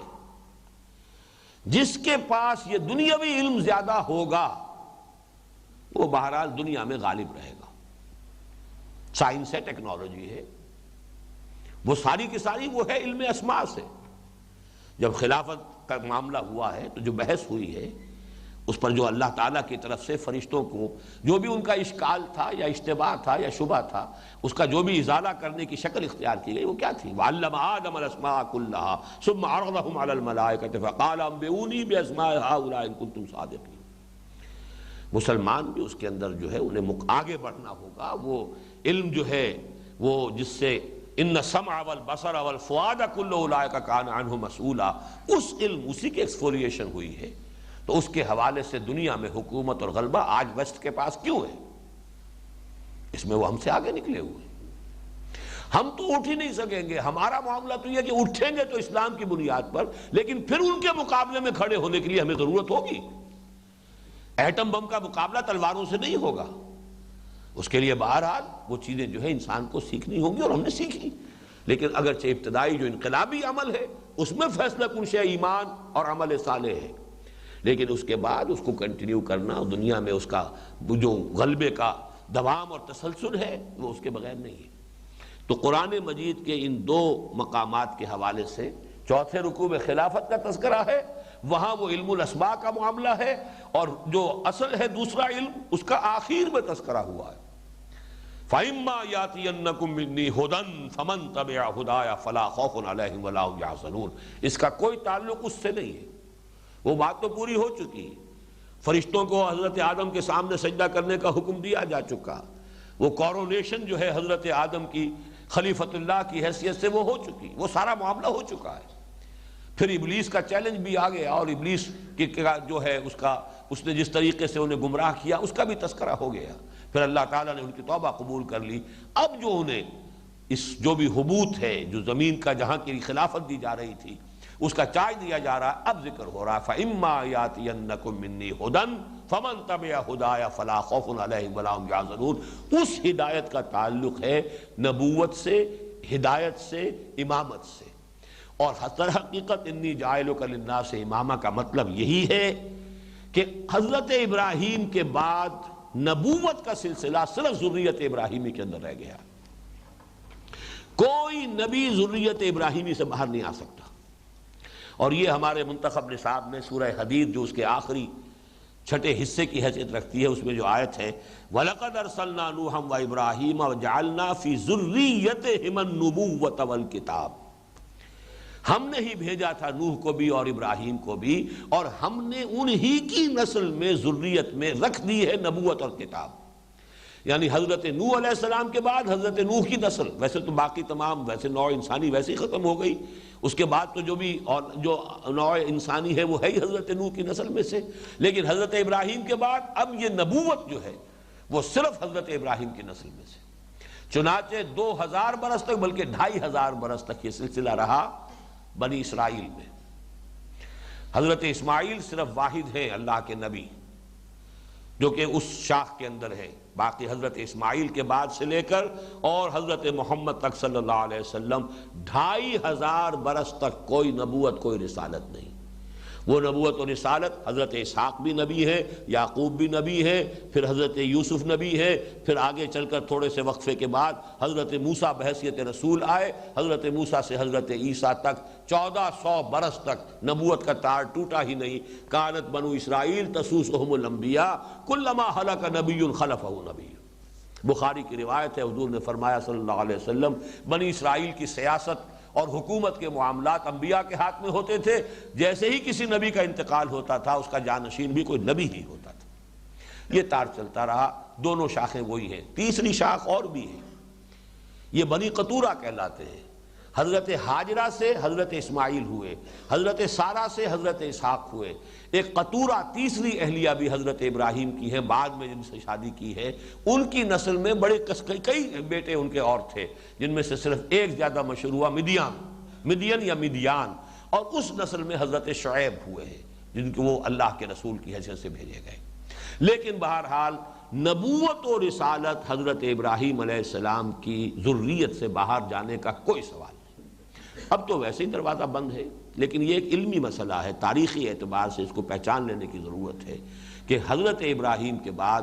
نبوت و رسالت کا معاملہ صرف ان کی ذریت کے ساتھ ہے، اور اسی سے تعلق امامت کا ہے۔ وَإِذِ ابْتَلَىٰ إِبْرَاهِيمَ رَبُّهُ بِكَلِمَاتٍ فَأَتَمَّهُنَّ قَالَ إِنِّي جَاعِلُكَ لِلنَّاسِ إِمَامًا قَالَ وَمِن ذُرِّيَّتِي۔ نوٹ کیجئے ان الفاظ کو، جب اللہ نے فرمایا میں تمہیں پوری نوع انسانی کا امام بنانے والا ہوں،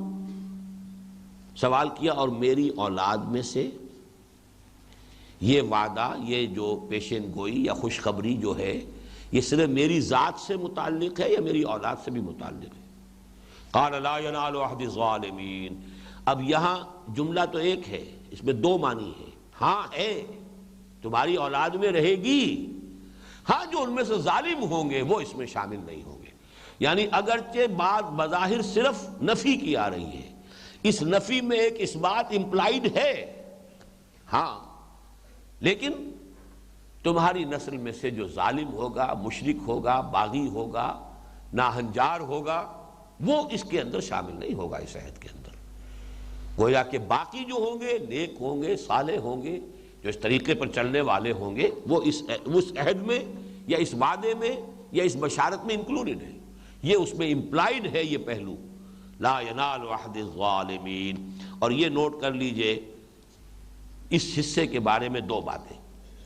ایک تو یہ کہ در حقیقت یہ وہی بات ہے جو سورہ بقرہ کے اس حصے میں جو ہم ختم کر چکے ہیں، خطاب بنی اسرائیل، اس میں 2 مرتبہ آ چکا ہے. الفاظ مختلف ہیں. 8ویں رکوع کی پہلی آیت، ان الذین آمنوا والذین ہادوا والنصارى والصابئین من آمن باللہ والیوم الآخر وعمل صالحا فلا خوف علیہم ولا هم یحزنون. اللہ تعالیٰ کے ہاں جو بھی وعدے ہیں وہ کسی قومیت سے متعلق نہیں ہے، کسی امت میں بظاہر شامل ہونے سے ان کا تعلق نہیں ہے. تعلق ہوگا اس سے کس کے پاس حقیقی ایمان ہے، ذاتی ایمان، اور کس کا عمل درست ہے. ذریت ابراہیمی سے بھی تعلق ہوا کرے، لیکن یہ کہ اگر وہ ایمان اور عمل صالح نہیں ہے تو اس عہد میں وہ شامل نہیں.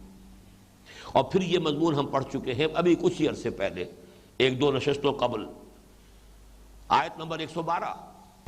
بلا من اسلم وجهه للہ وهو محسن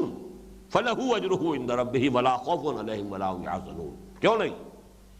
جو کوئی بھی اپنے آپ کو سپرد کر دے اللہ کے پوری خوبصورتی کے ساتھ، بحسن وجوہ، اس نے اپنے آپ کو اللہ کے حوالے کر دیا ہو، اس کے لیے اس کا اجر بھی اس کے رب کے ہاں محفوظ ہے، اور اس کے لیے نہ کوئی حزن ہے نہ خوف ہے. وہی بات یہاں تیسری مرتبہ آ گئی کہ ابراہیم اپنے مقام پر جو کچھ ہے، 3 نسبتیں ابراہیم کی، ابو الانبیاء، خلیل اللہ حضرت ابراہیم علیہ السلام، اور امام الناس، اللہ کے ساتھ نسبت خلت کی، خلیل اللہ، واتخذ اللہ ابراہیم خلیلا. اور کسی کے بارے میں لفظ آپ کو قرآن میں نہیں ملے گا. امام الناس، انی جاعلک للناس اماما. ابو الانبیاء، سینکڑوں نبی ان کی اولاد میں، ان کی نسل میں آئے، اور اس سے بڑھ کر اور کیا خود محمد الرسول اللہ صلی اللہ علیہ وسلم ان کی نسل سے ہیں، ان کی اولاد میں سے. لیکن ان کے بھی نسل کے ساتھ معاملہ نہیں ہے. تعلق اس نسل کے اندر ہونا، اس سے نسلی تعلق ہونا نجات کی بنیاد نہیں. وَإِذْ جَعَلْنَا الْبَيْتَ مَثَابَةً لِلنَّاسِ وَأَمْنًا. اور یاد کرو جب کہ ہم نے ٹھہرایا، بنا دیا، ٹھہرایا، قرار دیا گھر کو، البیت، الف لام نے یہاں عہد کی کیفیت پیدا کر دی، یعنی بیت اللہ، ہمارا گھر. ہم نے اپنے گھر کو قرار دیا، بیت اللہ کو قرار دیا، اس بیت العتیق کو قرار دیا. کیا قرار دیا؟ مثابۃ للناس وامنا. 2 چیزیں ہیں کہ جو یہاں پر آ رہی. مثابہ، صابہ یسیب و صوبن. صابہ یسوب و صوبن کے معنی بھی ہے رجع، لوٹنا، واپس آنا. اور نوٹ کیجئے یہ 3 الفاظ کتنے قریب ہیں مادے کے اعتبار سے. آبا یعوب و اوبن، آئبونا تائبونا لربنا حامدون. آپ سفر پر گئے ہو، واپس آئے ہیں تو گھر میں داخل ہوتے ہوئے آئبونا تائبونا لربنا حامدون، ہم آئے ہیں، لوٹ رہے ہیں اپنے رب کی طرف، اپنے گھر کی طرف، اور اللہ کی طرف بھی رجوع کر رہے ہیں. یہ رجوع کی کیفیت کو اس طرف بھی منسوب کر دیا جائے، اور اپنے رب کی حمد کرتے ہوئے واپس آ گئے. تابہ یتوب و توبن، توبہ کرنا، اللہ کی طرف رجوع کرنا، یہ ایک خاص بن گیا، ایک اصطلاح بن گئی. اور صابہ یسوب و صوبن، یہ بھی لوٹنا. مصابہ کہتے ہیں لوٹنے کی جگہ، بار بار آنے کی جگہ، یا جس کو کہیں گے مرکز. یہ در حقیقت بیت اللہ، بیت ایل، اللہ کا گھر، یہ ہے لوٹ لوٹ کر آنے کی جگہ، بار بار جانے کی جگہ. جیسے کہ حج کے بارے میں بھی ایک حدیث موجود ہے کہ جو شخص مقدرت رکھتا ہو اور 5 سال سے زیادہ عرصہ گزر گیا اور اس نے حج نہ کیا ہو تو اللہ تعالیٰ کے ساتھ اس کا معاملہ جو ہے پھر وہ مشکوک ہو جاتا ہے. مجھے ایگزیکٹ جو ہے وہ یاد نہیں ہے. میں حیران تھا جب تک کہ میرے علم میں یہ حدیث نہیں آئی تھی کہ سعودی حکومت نے ایک فیصلہ کیا تھا کہ جو لوگ وہیں جا کر آباد ہو گئے، پاکستانی یا ہندوستانی یا اور دوسرے لوگ جو وہاں پر کام کر رہے ہیں، اب وہ ہر سال حج کرنے آ جاتے تھے، جس کی وجہ سے حج میں انتہائی ازدحام اور ہجوم، اور پھر چونکہ وہ وہیں کے رہنے والے ہیں، نہ وہ کوئی معلم کرتے تھے، نہ وہ کوئی خیمے لیتے تھے، اس کا خرچ کاہے کو کرنا ہے، سڑکوں پر ڈیرے ڈال دیے، گندگی اور غلاظت اس کی وجہ سے، تو سعودی عرب کی حکومت نے ان پر پابندی لگائی تھی 5 سال کی۔ جس نے ایک دفعہ حج کر لیا 5 سال تک اب نہیں کر سکتا، مت آئے، ان کے ٹھپا لگا دیا جاتا تھا۔ تو میں حیران تھا یہ 5 سال کہاں سے لے کے آئے یہ؟ تو معلوم ہوا کہ ہے، چونکہ ان کے ہاں بہرحال وہ شیخ عبدالعزیز ابن باز، ان کا ایک دارالافتاء ہے، اس کا پورا نظام ہے، تو وہ حدیث بھی نظر سے گزری، اور کوئی مجھے یاد آیا تھا اس کے بعد کہ ایسا ہوتا ہے، اگرچہ ویسے تو انسان کی خواہش ہوتی ہے ہر سال حج کرے، لیکن اب جو حج میں ازدحام ہوتا ہے اس کی وجہ سے اللہ معاف کرے، لیکن میری کیفیت یہ رہی ہے کہ ہر حج کے بعد آدمی سوچتا ہے کہ اب دوبارہ میں حج کے لیے نہیں آؤں گا، عمرہ جو ہے اللہ تعالیٰ جب بھی موقع عنایت کر دے، اس لیے کہ حج پر تو معاملہ واقعتاً اب برداشت سے باہر ہو گیا ہے، اور اب چونکہ عمر بھی بڑھتی جا رہی تھی تو وہ قوت جو ہے مقاومت کی اور برداشت کی اس میں بھی کمی ہے۔ لیکن یہ کہ میں نے محسوس کرنا شروع کر دیا تھا کہ 5-6 سال کے بعد وہ جیسے حرک سی اٹھتی ہے اندر سے، تو خود اندر سے ایک جذبہ جو دوبارہ ابھرتا تھا یا ابھرتا ہے کہ جانا چاہیے۔ تو پھر جب یہ حدیث سامنے آئی تو اس سے مجھے تشفی ہوئی، اطمینان ہوا۔ ایک یہ بھی ہوا کہ کچھ اندر کوئی شے جو ہے اس کی کوئی مطابقت ہے اس کتاب و سنت کے ساتھ، کہ اگرچہ وہ حدیث میرے علم میں نہیں تھی لیکن اب آ گئی۔ بہرحال مثابہ اسی سے لفظ بنا ہے ثواب۔ ثواب کیا ہے؟ آپ کے نیک عمل کا بدلہ جو لوٹ کر آئے گا آپ کے پاس، لوٹ کر آنے والی شے، آپ کے عمل کا وہ نتیجہ جو آپ کو واپس ملنے والا، وہ ثواب ہے۔ تو مثابہ کہتے ہیں لوٹ کر بار بار آنے کی جگہ، اور اس کو اب آپ زیارت گاہ کہیں، جو بھی کہیں، مثابۃ للناس، لوگوں کے لیے، اہل ایمان کے لیے ہم نے اسے مرکز بنایا ہے۔ وہ امنا، اور امن کی جگہ، اور یہ امن کا معاملہ اس کا ایسے رہا ایام جاہلیت میں، اور ہر شے ختم ہو گئی لیکن بیت اللہ کا اور حرم کا امن نہیں گیا۔ انتہائی جاہلیت کے اندر بھی یہ رہا ہے، اور جیسا کہ آپ کو معلوم ہے قبائلی زندگی میں انتقام اور بدلہ، یہ آگ سلگتی رہتی ہے۔ کسی کے باپ کو کسی نے قتل کر دیا، اب اس کے اندر تو اس کے لیے چین نہیں ہے، آرام نہیں ہے، زندگی کی کسی شے میں اس کے لیے کوئی دلچسپی نہیں ہے، کوئی اٹریکشن نہیں ہے، جب تک کہ وہ بدلہ نہ چکا لے اور اپنے باپ کے قاتل کو قتل نہ کرے۔ لیکن یہ ہوتا تھا کہ کوئی شخص اپنے باپ کے قاتل کی تلاش میں جو ہے وہ مارا پھرتا رہا ہے، لیکن اسے حرم میں نظر آ جاتا ہے قاتل، وہاں اسے وہ کچھ نہیں کہے گا، بالکل نہیں کہے گا، یہ حرم میں اللہ کے امان میں۔ اسی طرح باپ کا قاتل ایک بڑا مشہور واقعہ ہے، ایک شخص جو تلاش کرتا رہا سال ہر سال سے، ایک روز رات کے وقت ایک شخص نے آ کے پناہ مانگی اور ایک رات گزارنے کے لیے وقت جگہ اجازت طلب کی۔ صبح دیکھا تو وہ تو میرے باپ کا قاتل ہے یہ، لیکن امان دے چکا ہوں، مہمان کے ساتھ معاملہ نہیں ہوگا، چھوڑ دیا۔ یہ ان کی روایات تھیں، اور یہ روایات جو ہے اس پر وہ پوری طرح کاربند تھے۔ بہرحال امن کا معاملہ بیت اللہ کے ساتھ، حرم کے ساتھ، یہ وہ شے ہے کہ جو ان معجزات میں سے ہے کہ یہ چاہے اس کی بے حرمتی اور پہلوؤں سے ہو گئی، چاہے اسے شرک کا اڈا بنا دیا، توحید ختم ہوئی، لیکن یہ کہ امن کا معاملہ جو ہے وہ بدترین دور میں بھی اس کا قائم رہا ہے۔ اپنے جانی دشمن کو، اپنے جو بھی برے سے برا جو ہے کوئی یعنی دشمن ہے، اس کو بھی اگر وہاں دیکھیں گے وہاں کو گدن نہیں پہنچائیں گے۔ وَاتَّخِذُوا مِن مَّقَامِ إِبْرَاهِيمَ مُصَلًّى، البتہ یہاں ایک بات نوٹ کیجئے، باقی تو بہت سی باتیں جو اس رکوع میں آ رہی ہیں وہ تورات میں موجود ہیں، ساری ہی تقریباً موجود ہیں، لیکن تورات میں جو تحریف کی گئی ہے وہ یہ کہ بیت اللہ کے ذکر کو وہاں سے کھرچ کر نکال دیا۔ حضرت اسماعیل کی بجائے حضرت اسحاق کو ذبیح اللہ قرار دینے کے لیے تحریف کی گئی تورات کے اندر، اور یہ کہ مروہ کو مریا بنایا گیا، بکہ، مکے کا ایک نام بکہ ہے، بلکہ قدیمی نام بکہ ہے، بک کہتے ہی شہر کو ہے، بال بک، بال کا شہر، یہ عراق کے اندر جہاں کے بہت بڑا معبود بال تھا، تو بال بک، سٹی آف بال، یہ سٹی آف اللہ، بیت العیل، یہ در حقیقت اس کے لیے بھی لفظ بکا تھا، لیکن یہ کہ وادی بکا نام رکھا گیا ایک فلسطین کی وادی کا، تاکہ اس پہ سارا توجہ جو ہے وہ ادھر مرکوز کر دی جائے، اور حضرت اسماعیل کا تذکرہ موجود ہے، حضرت حاجرہ کا تذکرہ موجود ہے، لیکن ذبیح اللہ ہونے کی حیثیت جو ہے حضرت اسماعیل کی وہ ختم کی گئی۔ یہ جو بیت اللہ کا معاملہ ہے اس کا تذکرہ وہاں سے نکالا گیا، اس کے کوئی ذکر تورات میں آج موجود نہیں۔ اور اس ضمن میں یہ ہے کہ جس قدر انہوں نے، جیسا کہ آپ کہتے ہیں نا چور کے پاؤں نہیں ہوتے، چور کتنا ہی ہوشیار ہو، کچھ نہ کچھ کلوز جو ہے وہ رہ جاتے ہیں، جو پھر تفتیش کرنے والے لوگ اور سراغ رساں جو ہیں وہ ان کے حوالے سے چور تک پہنچتے ہیں۔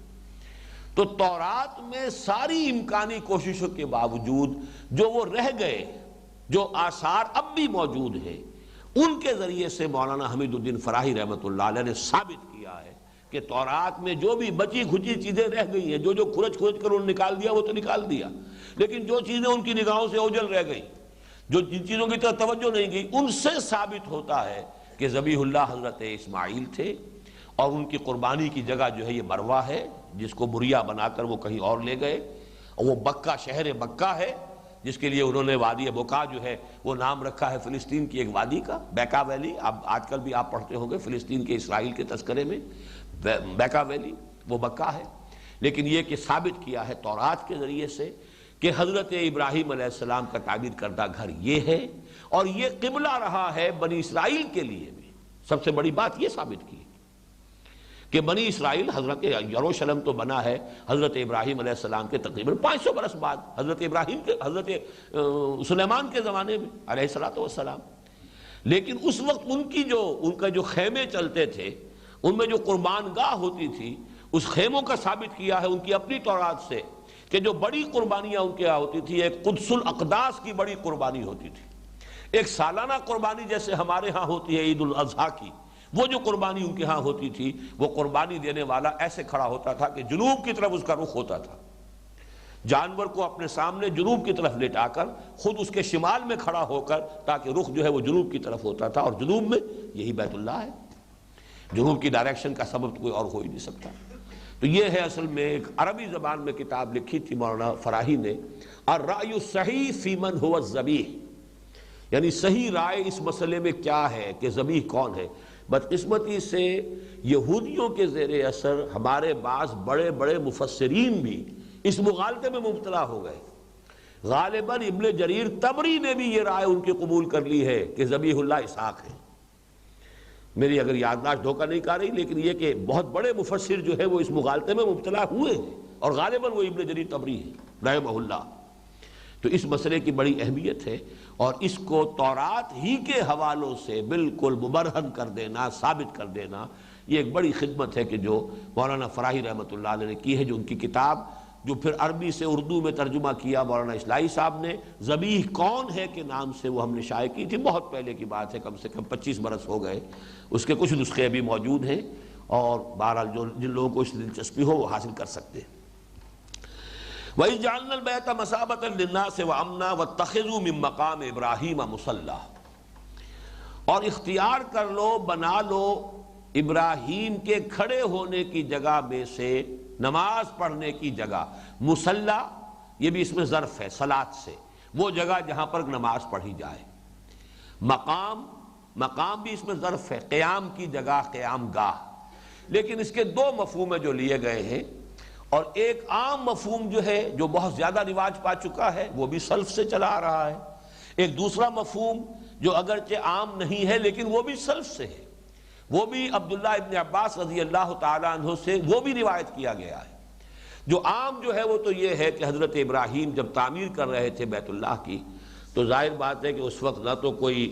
ایسی مشینیں موجود تھیں کہ جن سے اونچا ہوا جا سکے، اور یہ باقی سارا یہ بھی بعد میں جو تعمیر کے جو بھی نظام بنے ہیں، پیڑ لگانا اور اوپر چڑھنا، شاید اس کا بھی سامان نہ ہو ان کے پاس، تو اللہ تعالیٰ نے معجزانہ طور پر ایک پتھر انہیں دیا تھا جس پر وہ کھڑے ہو کر تعمیر کرتے تھے، اور جیسے جیسے دیوار اونچی ہو رہی تھی وہ پتھر بھی اونچا ہوتا چلا جاتا تھا۔ وہ گویا کہ لفٹ کا کام بھی کرتا تھا اور ان کے کھڑے ہونے کی جگہ کا کام بھی کرتا تھا۔ وہ پتھر ہے جو اب بھی خانہ کعبہ میں رکھا ہوا ہے، اور وہ مقام ابراہیم اسے کہتے ہی ہے کہ اس پر کھڑے ہو کر حضرت ابراہیم نے خانہ کعبہ کی تعمیر کی ہے، اور وہ ایک سنہری اس کے اندر کیس کے اندر شیشے کے وہ موجود ہے، اور وہاں پر 2 رکعتیں طواف کے بعد جو ہے اس کے پیچھے ایسے رخ کر کے کہ سامنے مقام ابراہیم آ جائے، اور پھر اس کے سامنے خانہ کعبہ ہو، اس سمت میں کھڑے ہو کر 2 رکعتیں طواف کی واجب ہے جو ادا کی جاتی ہیں۔ بہرحال ایک تو مفہوم یہ ہے کہ مقام ابراہیم کو نماز کی جگہ بنا لو، یعنی اس کی گویا کہ عملی تفسیر کیا ہے کہ جب بھی طواف کرو تو اس مقام ابراہیم کے پاس بھی جا کر 2 رکعت ادا کیا کرو، یا یہ کہ وہاں پر نماز پڑھنے کی زیادہ ایک فضیلت ہو جائے گی۔ دوسرا مفہوم، اور یہ بھی حضرت عبداللہ ابن عباس رضی اللہ تعالی عنہما سے مروی ہے، کہ مقام ابراہیم سے مراد ہے قیام گاہ ابراہیم کی۔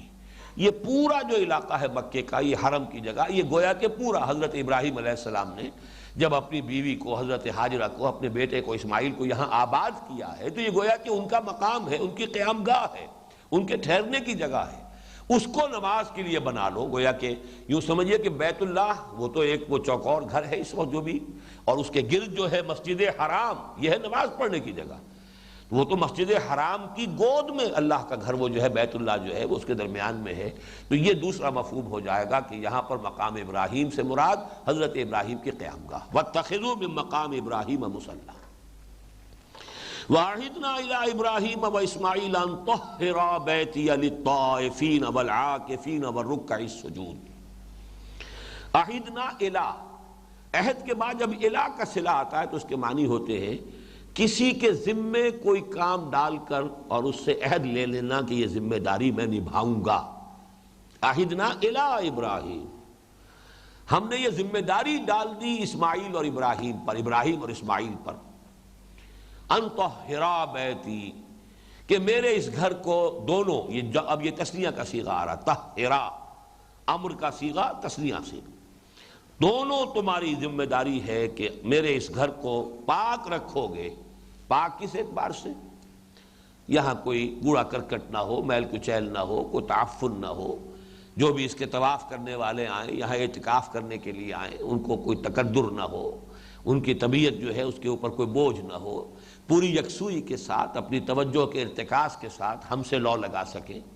تو ایک تو ہے یہ ظاہری طور پر، اور دوسرے معنوی طور پر شرک جو ہے سب سے بڑی نجاست ہے۔ ہمارے اس گھر کو ہر طرح کی نجاست اور گندگی سے پاک رکھنا، یہاں شرک کی آلائش نہ آنے پائے، اور یہاں پر کوئی اور ظاہری گندگی جو ہے وہ بھی نہ ہو۔ طہرا بیتی للطائفین والعاکفین والرکع السجود، طواف کرنے والوں کے لیے۔ طواف اصل میں یہ عبادت ہے کہ جس کا خاص تعلق بیت اللہ کے ساتھ ہے، جیسے کہ شمع کے گرد جو ہے وہ پروانہ چکر لگا رہا ہو، اس طرح کے 7 چکر جب انسان لگاتا ہے، اور خاص طور پر ویسے عام حالات میں تو عام کپڑوں میں بھی، لیکن جب عمرہ کرے یا حج کرے تو احرام کی حالت میں جب کر رہا ہوتا ہے تو وہ ایک خاص منظر ہے، اس کی ایک خاص کیفیت ہے۔ جن کی تو وہ ارواح جو ہے وہ بیدار ہے، ان کو تو کیا کیا کچھ محسوس ہوتا ہوگا۔ بعض چیزیں اس کی ایسی ہیں کہ جو عام آدمیوں کو بھی محسوس ہوتی ہے، اس کا ایک کیف اور سرور اور اس کی لذت، اس کا منظر جو ہے وہی کسی دیکھنے والے کے لیے بہت ہی مسحور کن منظر ہے، جیسے پروانہ وار جو ہے شمع کے گرد لوگ چکر لگا رہے ہیں۔ طہرا بیتی للطائفین والعاکفین، عاکف کہتے ہیں کسی شے پر توجہ کر کے یکسو ہو کر بیٹھ جانا۔ عکف علیہ یعکف اے اقبل علیہ مواظبا ولازمہ، کوئی شخص کسی چیز کی طرف رخ کر لے وہ پوری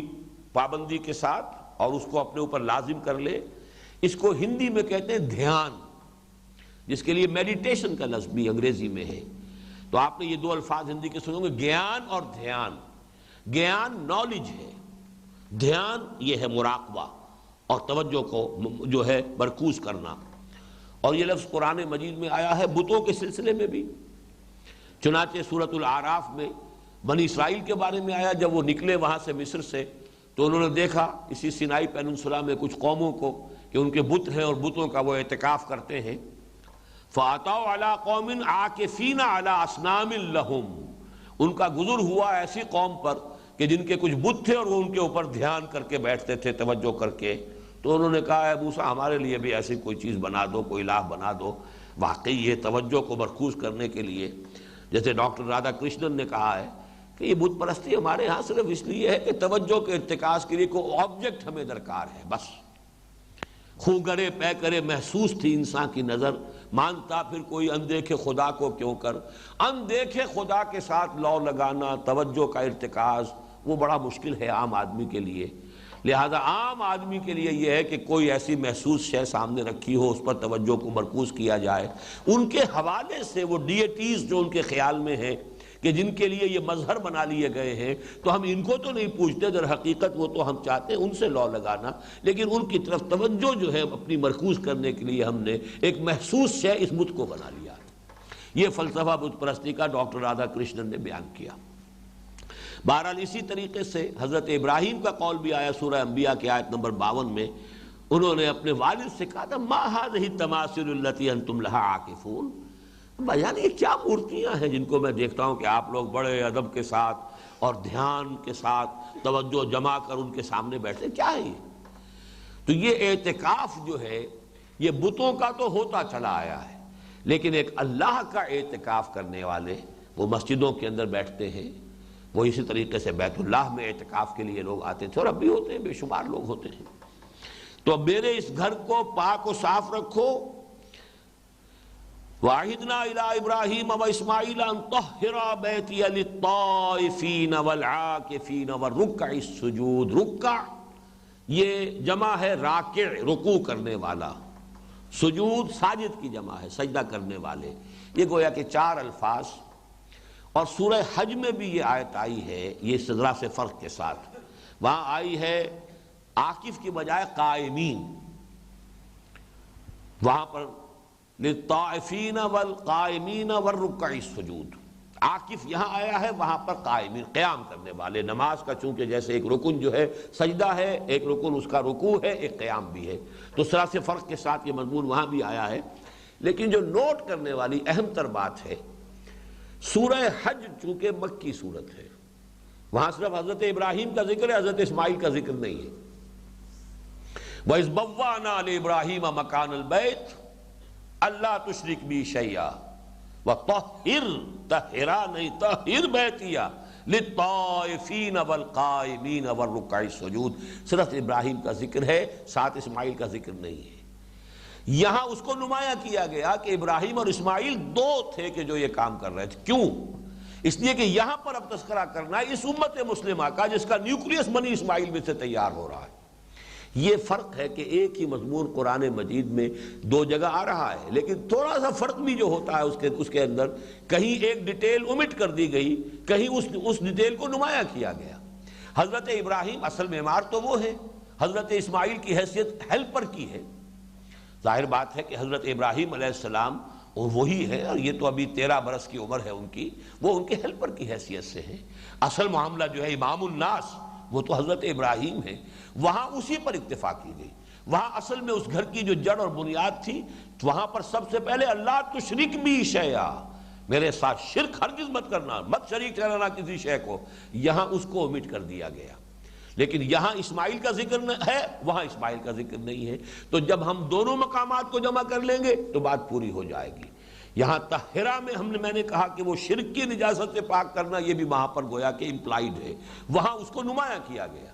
وَإِذْ بَوَّأْنَا لِإِبْرَاهِيمَ مَكَانَ الْبَيْتِ أَلَّا تُشْرِكْ بِي شَيْئًا وَطَهِّرْ بَيْتِيَ لِلطَّائِفِينَ وَالْقَائِمِينَ وَالرُّكَّعِ السُّجُودِ وَأَذِّنْ فِي النَّاسِ بِالْحَجِّ يَأْتُوكَ رِجَالًا وَعَلَىٰ كُلِّ ضَامِرٍ يَأْتِينَ مِنْ كُلِّ فَجٍّ عَمِيقٍ لِيَشْهَدُوا مَنَافِعَ لَهُمْ۔ تو بات جو ہے یہ اکثر جو ہے یہ آیات جو آج ہم پڑھ رہے ہیں یہ قرآن مجید میں 2 جگہ پر آئی ہیں، اس کا بعد میں بھی تذکرہ ہوگا۔ وَعِدْنَا إِلَىٰ إِبْرَاهِيمَ وَإِسْمَاعِيلَ أَن طَهِّرَا بَيْتِيَ لِلطَّائِفِينَ وَالْعَاكِفِينَ وَالرُّكَّعِ السُّجُودِ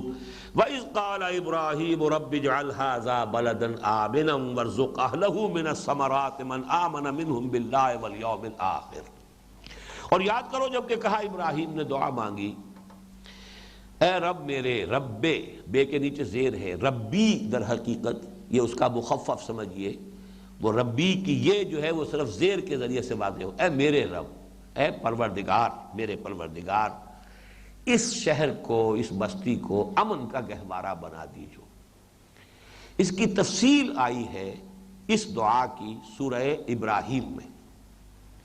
وَإِذْ قَالَ إِبْرَاهِيمُ رَبِّ اجْعَلْ هَٰذَا الْبَلَدَ آمِنًا۔ اب وہاں الف لام لگا کر اور اس پر زور دیا گیا، جبکہ ابراہیم نے کہا تھا اے رب میرے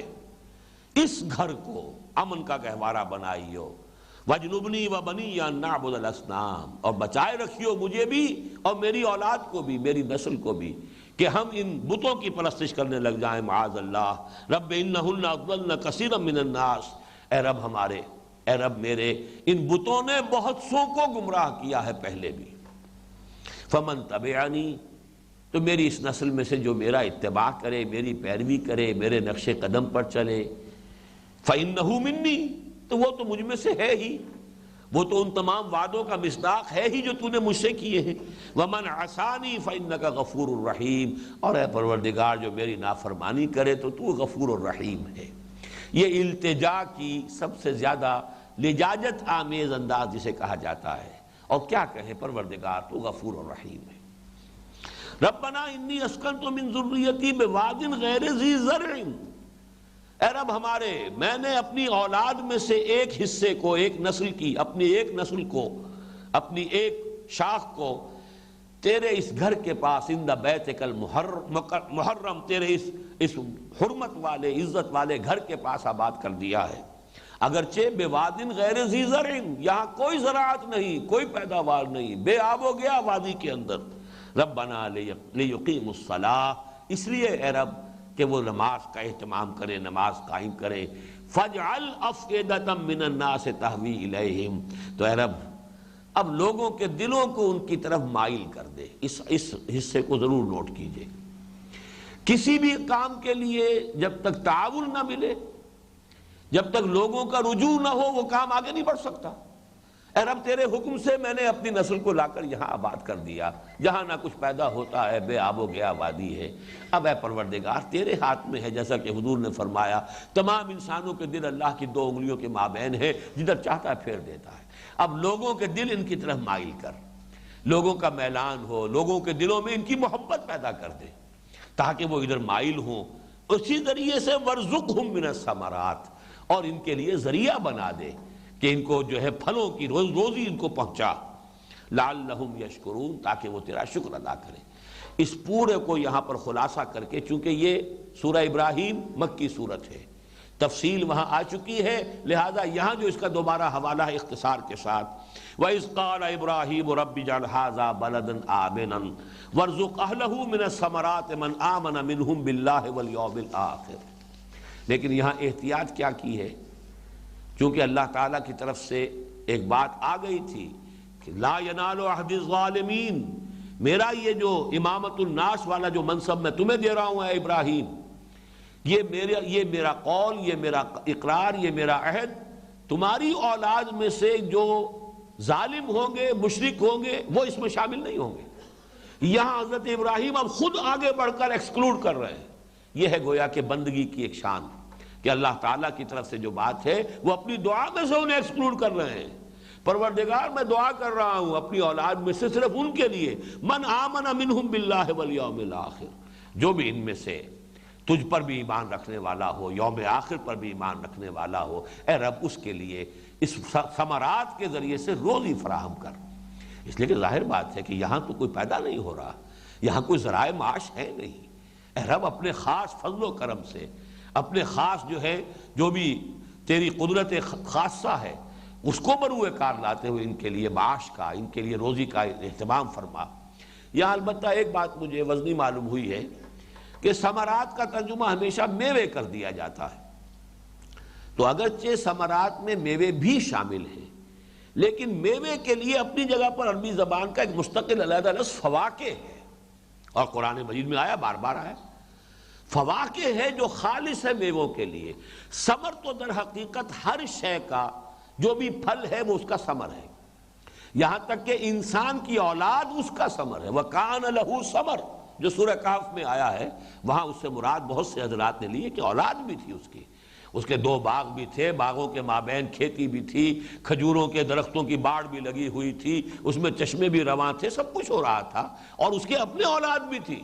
خود بھی جو ہے وہ یعنی بے اولادہ نہیں تھا، بے ثمر نہیں تھا، بلکہ اس کی اولاد بھی تھی۔ تو اس حوالے سے یہاں پر ثمرات جو ہیں وہ تمام صرف ان جو بھی میوے جنہیں کہا جاتا ہے یا پھل، ان سے آگے بڑھ کر اجناس بھی اس میں شامل ہو جائیں گی۔ تو اے پروردگار، جو بھی ان میں سے ایمان پر صحیح ایمان کے حامل ہوں انہیں تو رزق بہم پہنچا۔ قال ومن کفر،